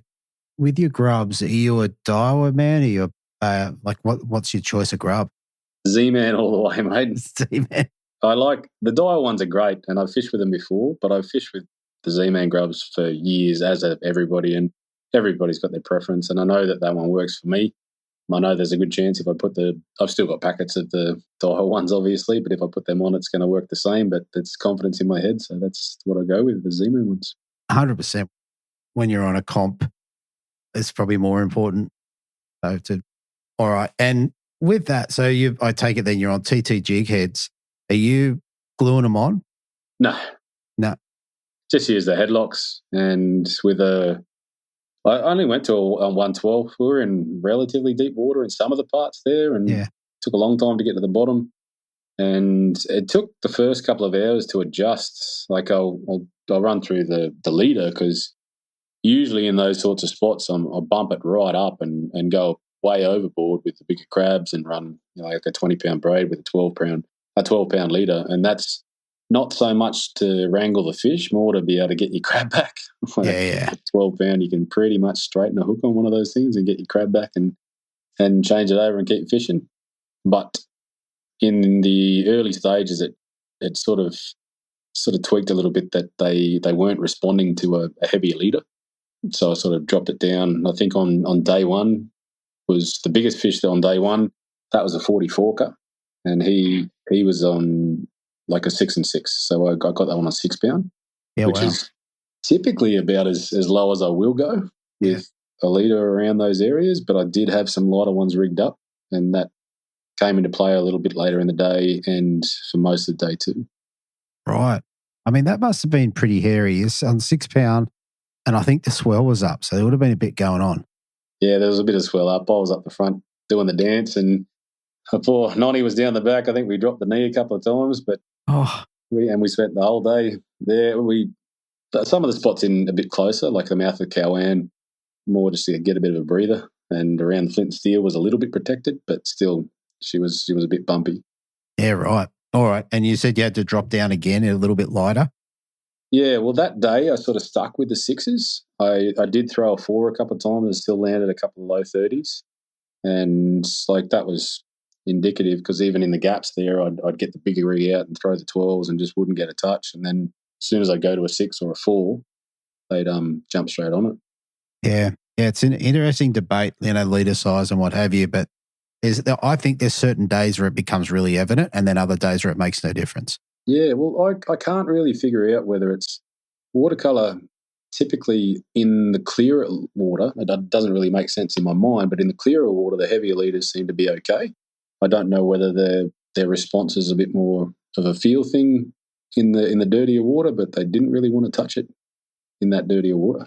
Yeah. I remember hearing a podcast years ago where the angler was talking about in the dirty water still going really light because they reckon the fish can sense it. So yeah, that's what I assumed. I took a guess, and it seemed to work. So it's hard to know. All right. And look, on the Saturday, did you drop any fish that would have made a difference? No, on the Saturday it was okay.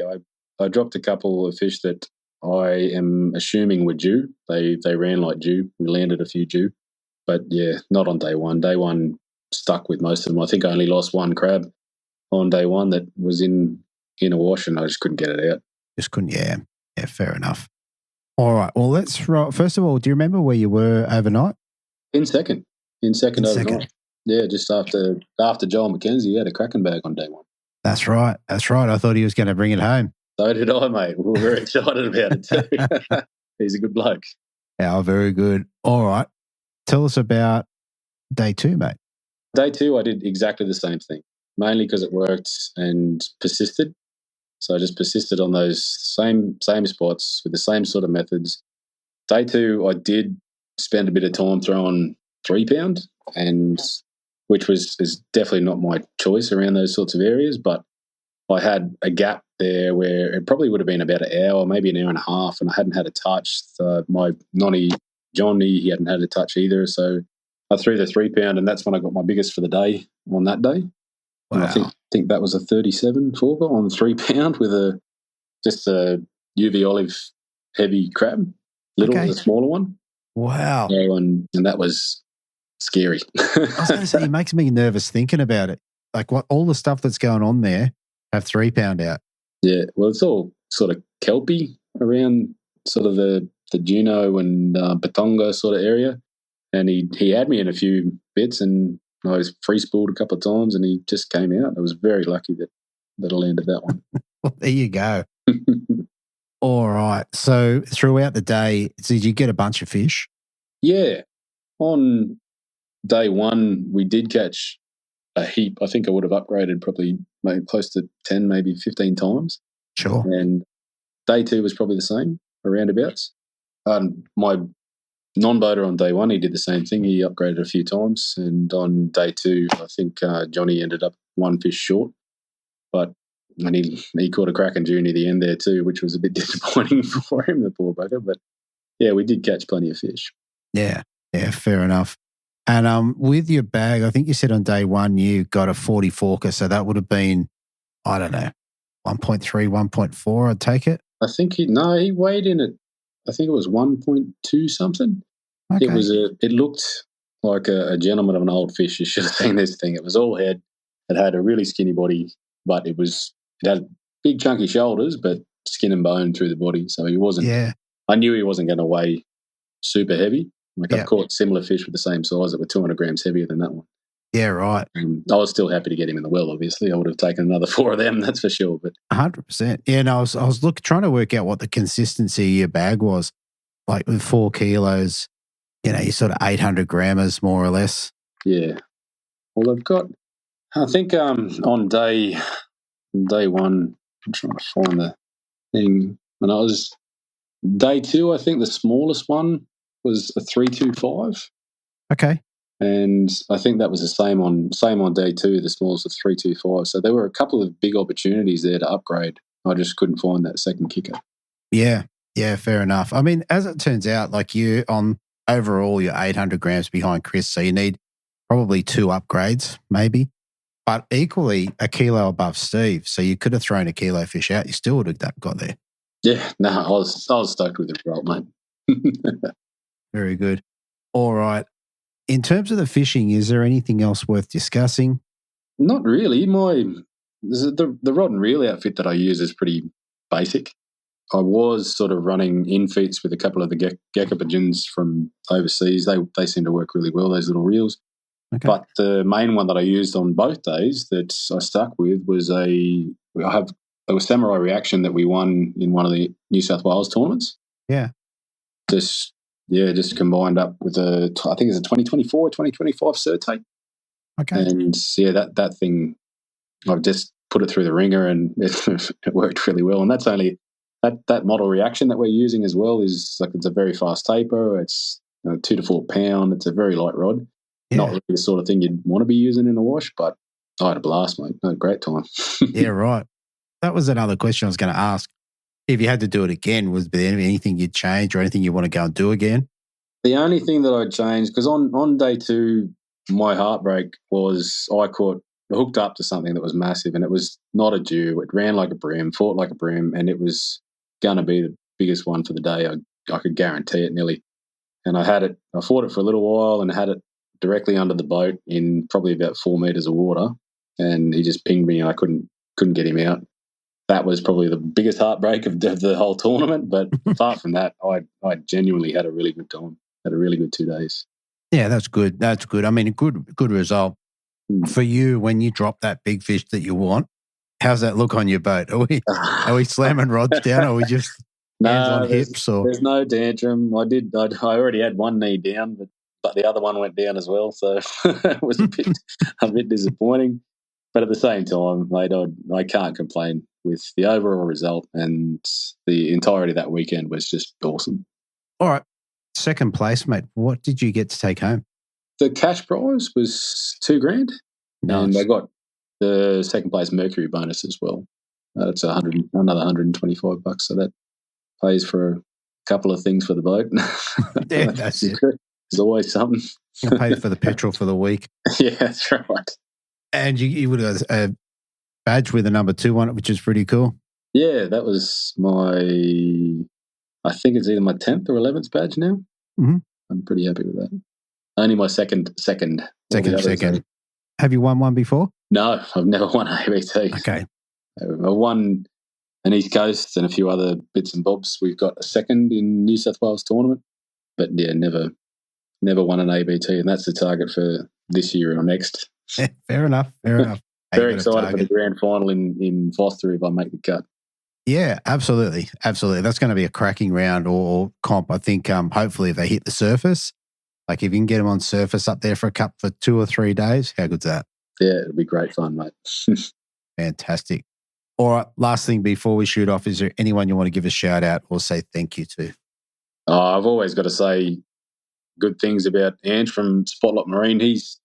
He helps me out with everything that goes when I ever have issue with the electric motor. And I haven't had an issue for a long time, but every time I'm at these tournaments and we're milling around at the start, before you always hear someone talking about Ange and how good he is and what he does. So he's a top bloke. And also Dane from Zeus. He's one of the local guys here. He's down south.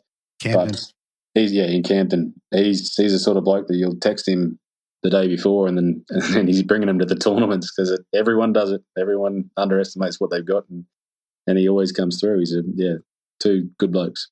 Fantastic, mate. All right, well, congratulations on a great result. Good luck in the New South Wales tournaments on the Basin, mate. I hope you do well there. No, I appreciate it, mate. Thank you. All right, thanks, mate. Cheers. All right, so finally in first place, we have an angler dropping 5 fish on Saturday, weighing 4.235, backing it up on Sunday with the big bag for the comp at 5.310, giving him a total weight of 9.545 and the win. I have Chris Hickson. Welcome back to the show, mate. Cheers, mate. It has been a while. It's been a while. But, mate, you've come through on the top of the podium, mate. How good's that? Yeah, it's a good feeling to get back up there. It was one of those tournaments. I had a good feeling going into it. I won't say everything went smoothly, but as smooth as they get, really. Back in my own boat.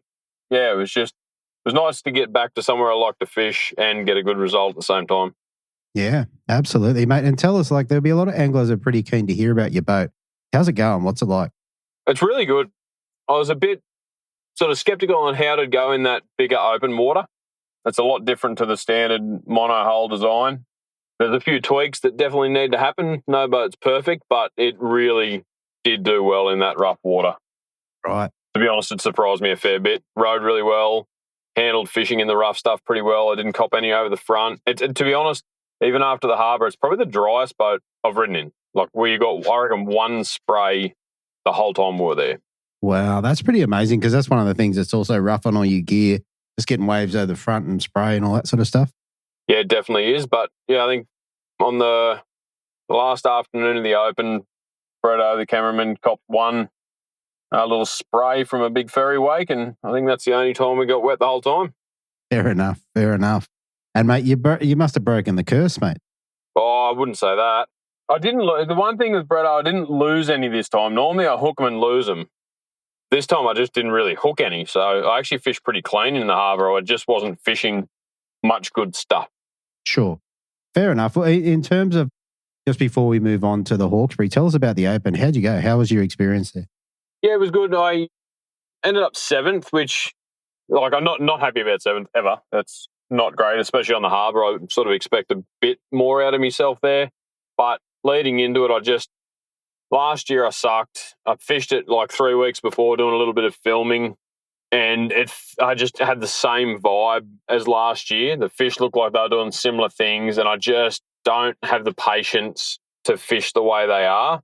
Sure. And then I couldn't get bit doing the stuff I normally could as quick as I normally would. So I was down on confidence as it was. So to scrap a 7th, to be honest, I was pretty happy with it. Like, I shouldn't have even been where I was after the second day. I think I was sitting in 3rd, had a nice bag. Like, I rallied pretty hard. Like, I actually fished quite well. I made the most of what I had. Few bad choices. I sort of chased my tail a little bit, trying to have those Hail Marys. But yeah, all in all, I was pretty happy with what I got. Fair enough. And I think from watching you fish pretty fast. Did you have to change that up? Yeah, I fished really slow. I fished up in the harbour that I don't fish. I think the whole bag on the first day would have been out of deeper than 15 feet of water. Yep. Which I never fished, but it was the only place that I could find a congregation of better ones. Yeah, okay. And they were fat, which helped. If you're going to catch small ones, you want to catch fat small ones. Yeah, fair enough. And then, yeah, I just fished a little bit of structure on the second day and a bit of open water as well, and got lucky. I saw one bigger fish on the live out off of like a 7-foot flat that ate. And I just, couldn't replicate any of it on the last day. The wind hampered a couple of the spots I had, and I think the fish had just moved a bit, and I didn't have the patience to wait them out. I normally think I'm good enough to be able to chase them down in the harbour and find those individual fish on structure, but this time I could not do it. Yeah, fair enough. Very good. All right. Well, mate, let's move on to the Hawkesbury. Mate, tell us about pre-fishing. You get out on the Friday? Yep, got out on the Friday. I actually took Dave Chapman. So he bought, for our Team Australia fishing auction, the auction to go for days fishing with each of the team members, he bought that last year. So this was actually his second practice day with us. We did Gippsland as well. Sure. So I took him out for the day, had a bit of a look around. We actually chased a few dewies, or tried to chase a few dewies as well. Bounced around, fished, like pre-fished as I normally would. The tide was pretty good for a lot of stuff that I like. Fished out the front, fished up the river, fished up Cowan, went and got a coffee. Like, it was a good day, but I'd been down 3 weeks beforehand, fish with Tucker, just because I had to go down and do some filming the day before. And we found them pretty good up the river. Right. And I couldn't find, straight away you could tell the fish had moved. I couldn't find any concentrations of fish anywhere. Everything I was catching was a resident. I think that I felt like the fish had spawned and moved, and I just couldn't find any numbers in any one spot, which that suits me, because that means probably no one else is going to find that and have the patience to wait them out. So it was really just sort of scrounging and spot hopping and fishing what you know is good at the right time. Sure. Fair enough. When you did that day with Tucker, did you find them on whatever you were you're obviously trying to test some product, I guess. Did you get them to bite on those? Yeah, we ended up just throwing crabs and grubs like normal. So they ended up sort of using it as a bit of a I just wanted to go down and have some fun, to be truthful. It was a good time of year to catch some big fish in the Hawkesbury, being early May. And we did. We pounded them that day. It was sick. One of the better sessions I've had for ages. Yeah, okay. But those fish were not doing the same thing as that day, which I expected. Like, that 3 weeks is a long time this time of year. Yeah. So, but yeah, it's still, in all honesty, didn't find anything amazing on practice day. Found enough that I knew I'd sort of do okay, but then the rest of it was just hoping you could scratch them out on some prior knowledge. Yeah, fair enough. All right, let's roll into Saturday, mate. Tell us, you end up with 4.235. Tell us about your day.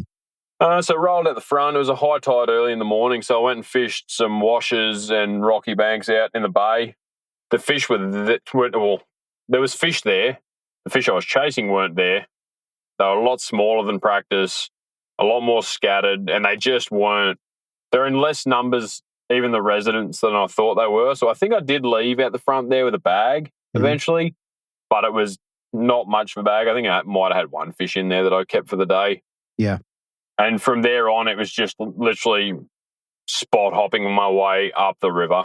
Rocky banks, boats, racks, posts, docks. I did fish the whole lot, but there was a few key bits of structure at a key time that really sort of played for us. I got a couple of better fish on, which I was hopeful for. I was kind of waiting for the tide to be at a certain point, and it worked pretty well.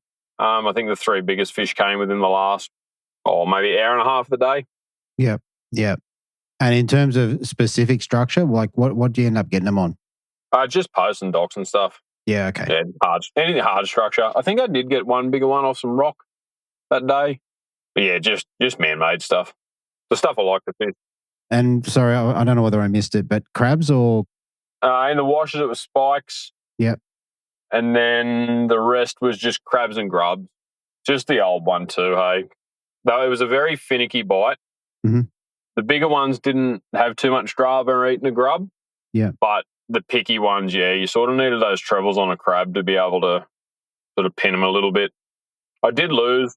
That bag probably should have been a little bit better that day. I had one fish around some poles that it was a big one. It was probably a 40-forker that I had beaten, but I was on the wrong side of everything.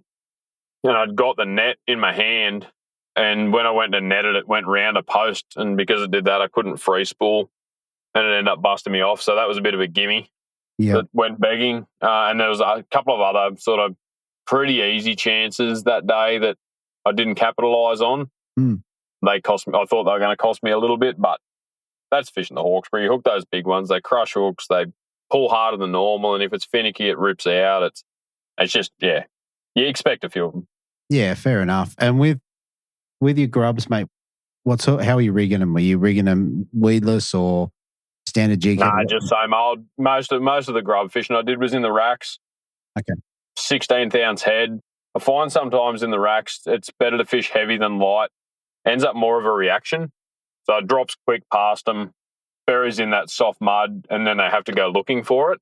And then with the grub, when they're looking for it and they find it, they want to find out what it is, so they've got to suck it out of the mud.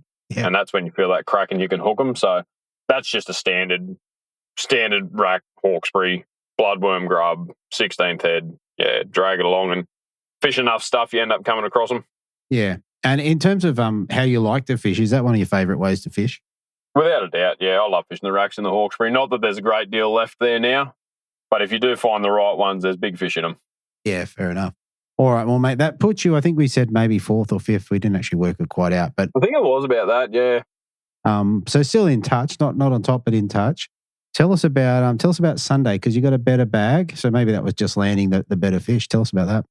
Yeah, I was relatively confident I could catch them later in the day, back up the river. But I went to Brizzy Waters first up because the tide, it wasn't optimal for anywhere I really wanted to be. And then stuff that I wanted to fish at high tide just didn't fish well at all on the first day. So I thought it's the time of year I've done really well in the kayak comps in Brizzy Waters. I'd go and give that a crack. I just went fishing racks over there. Rolled into the first set of racks, and I think I got a 32 forker first cast. Nice. Which was nice, and then didn't get much after it. But then I'm not sure whether it was the tide or what was going on, but I reckon I missed probably 15 fish in a row just from really finicky, just could not set a hook in them. You'd sort of feel a good bite, line and take off, strike, and it'd bounce out every single time. It was getting really frustrating. And then I fished one of my favourite docks over there, hoping for a big one. Hooked it, same thing. Just I knew it was there. I set hard enough for it to come to the surface, and I saw its back. Same thing. It would have been if it wasn't high 30s, it was low 40 fork. Like, it was a massive thing. But it went through the dock, so I free spooled it. And then when I went to chase it down, the hook fell out. So it was one of those mornings like that. I knew that one was going to hurt, but then I was pretty confident I could catch at least. I didn't expect a 5 kilo bag. That was like far from any expectations that I had. But I knew that I could go up the river and catch some fish, like some reasonable fish. It just so happens that I picked off half a dozen really good ones. Yeah, okay. And that was predominantly, so I was throwing aquas and grubs in the morning, but the majority of those fish later came on just crabs. Because you're fishing structure up there, even in the rocks and that, I like to pull pretty hard. I'm fishing 10 and 14 pound leader on the crab up there. So much rock and oyster and posts, and So I fished the heavy crab with the big hooks. I've been doing that for a few years anywhere that you've got to pull pretty hard. If it's deeper water and I need to do that, I'll stick a little bit extra weight on there too because the big claws make them sink a bit slower. But I think that's definitely a key to keeping the hooks in those bigger fish. Well, for me personally, I'm a bit heavy-handed with them. Yeah. What rod are you running with them? It's not even close to what should be a crab rod, but it's a 742 LXS ST, the infeed. So it's 7'4" solid tip. I think it's a 1 to 5 kilo, that thing. So it's essentially a really good black brim plastics flats rod. So really soft tip to throw the plastics, and then heaps of download, a set of hook, and muscle those bigger blacks. But I've just found it really good for those finicky bites on the crabs because of that solid tip. They can pluck at it and play with it, and you can feel them enough, and the tip's got enough give that it doesn't pull them away or they don't sort of hesitate. But I've got enough that I can sort of run a tight drag to start with, go pretty hard for a bit and try and get them out, and then back off. And it does have just enough sponge that it doesn't seem to pull too many hooks. In a perfect world, it's way too harsh for trebles. Sure. But it's just a rod that I've really started to use. I just know how to use it. You can back your drag off, let the drag do the work more than the rod. Yeah. But if you do get into trouble and it's either pull the hooks or get busted off, then you can clamp down and drag them out. Yeah, I was going to say hand on the spool and give it to them. Yeah, that's it. If you need to, it's there. Yeah, okay. Interesting. When you're fishing that sort of structure, are you starting off with a pretty heavy set drag? Yeah. Yeah, I start not like plastics in the racks heavy, but stiff. Yeah, you don't want them to be blistering off initially to get into a crack in the rock or around a pole or a dock or whatever you might be fishing in the racks. You do want to, same as anything with crab, you're winding them out, but you don't want to wind them out and then take off. You sort of want them to arc a little bit away from what you're fishing more than go in the opposite direction. So, tight drag, and then once you're out in the safe, let's say, fur zone, back it off and let them do their thing. Yeah. I assume that while you're doing this, you're pulling them out with the electric as well? Yeah, try and tow them as far from anything as you can. Yeah, and then back it off a little bit. Fair enough. And how like you, and don't get me wrong, I don't understand boats that well, but trying to turn the front of that boat in a really wide bow, does it turn all right? It turns way better than I thought. I thought because it's the tri-hull, I thought there might have been a lot of drag, but even on the big motor, you snap a U-turn in half the distance you do with a mono hull. So it's actually quite nimble for a massive thing. Okay. And so if you're at speed, does it get up on its side a little bit? Does it get a bit of roll? A typical cat tri-hull rolls the opposite way to what a normal mono hull would when you're going slow. Yeah. But at speed, it just turns flat. So okay. Interesting. Yeah, no, it is quite new. Even when I was fishing the racks at the Hawkesbury there, I think having the tunnels helps a little bit sometimes because you can aim a post down them and straddle some stuff. Yeah, okay. It's definitely got its good points and bad points, but back to towing them out, when you're in the racks themselves, you can't tow anything. You just got to go for it and hope, which I had to do a few times. But yeah, I think it's just, I've fished the Hawkesbury for long enough now. I've got a lot of areas that I know should work at certain tides, and that weekend I just got them right. Landed on the right spot at the right time enough times and stuck the fish that it worked. Yeah, that's right. Like you ended up 800 grams in front, so you actually had a fair buffer that you obviously weren't aware of. It was a good lead. Yeah, it's nice to win by a convincing margin. It was, as I said, it was just one of those tournaments where I got it right enough. Yeah. And they stuck, and the results showed. I actually think that's the first 5 kilo bag I've weighed on scales in an ABT. Really? Wow. Well, there you go. Yeah, I don't think I've put 5 kilo. I've done it in an app tournament, but I don't think I've ever put 5 kilos on the scales. Yeah, wow. Well, there you go. I would not have picked that. When was your last win? When was your last round win? Do you know? I think it was Malakuta in 23 or 24. Yeah. Well, I'm pretty sure it was the first tournament I did when I came back from traveling. Yeah, right. From memory? Yeah. I think that's the last one. Last one I can remember anyway. But I've only done a couple of years since then, really. Yeah. So. All right, mate. Is there anything else that we should discuss about the fishing before we move off?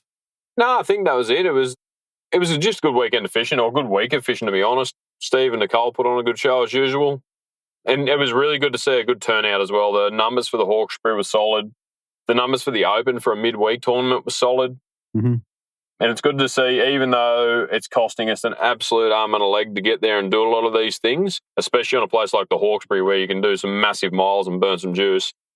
It's good to see everyone turning up and still having a crack at it. So that's right. From a business in the industry's perspective, it's a good thing as well. People are still getting out there and doing it. Yeah, fair enough. All right, mate, first place at the Hawkesbury, what did you get to take home? I think it was 4,200 and 250 Mercury bonus. So it was a little paycheck, that one. It was nice. And that's why, the more the better, because the more that first place prize check goes up. When you can take it home, it's brilliant. Yep. And, mate, you would have got a badge and a little trophy and... Yeah, got all the kit. It was actually... Mitch Cone just won the Bass one too, so that's two from the Team Australia Bass guys in the last two tournaments, which is pretty cool as well. Absolutely. Okay. Tell us about that for anyone that's not aware of what you're up to. Where are you off to? Yeah, so this year, Team Australia Bass, so the Australian black bass fishing team, not black basses in PNG, black basses in largemouth, smallmouth, etc. The tournament, the World Championships this year is in Hot Springs, Arkansas at Lake Hamilton. So we've got a team of 6 guys going over there again. Hopefully another good result. Bit of a shuffle in the team this year. If you keep an eye on our socials, that'll all be going up soon. And I think we're going to have another big raffle coming up as well. Some pretty cool prizes, and doing a bit of a funding drive at the moment because it's bloody expensive to travel internationally to fish these things. But we've got some good guys overseas giving us a hand, and it's all taken shape really well. Yeah, and look, if people are out there listening and they wanted to just swing you a couple of bucks, how would that work? We're not registered as a non-for-profit at the moment, but the way it works is we have to be registered with the Federation, which is through the course anglers in Victoria. So they are a registered non-for-profit. So any donations can go through them, but the best way is just to hold back and buy some raffle tickets once we do the raffle. Okay. And this year, if we do need to do receipts for people to claim it on tax, we can do that through the course anglers. Very, very good. All right. Well, then keep an eye on that on, I guess, Facebook and Instagram. Team Oz Bass. Very, very good. All right, mate.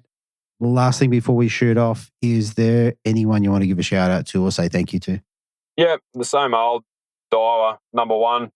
I think I've been with them we worked it out 22 years this year. And as always, given us a real great hand and great gear to be able to get to these things and do well.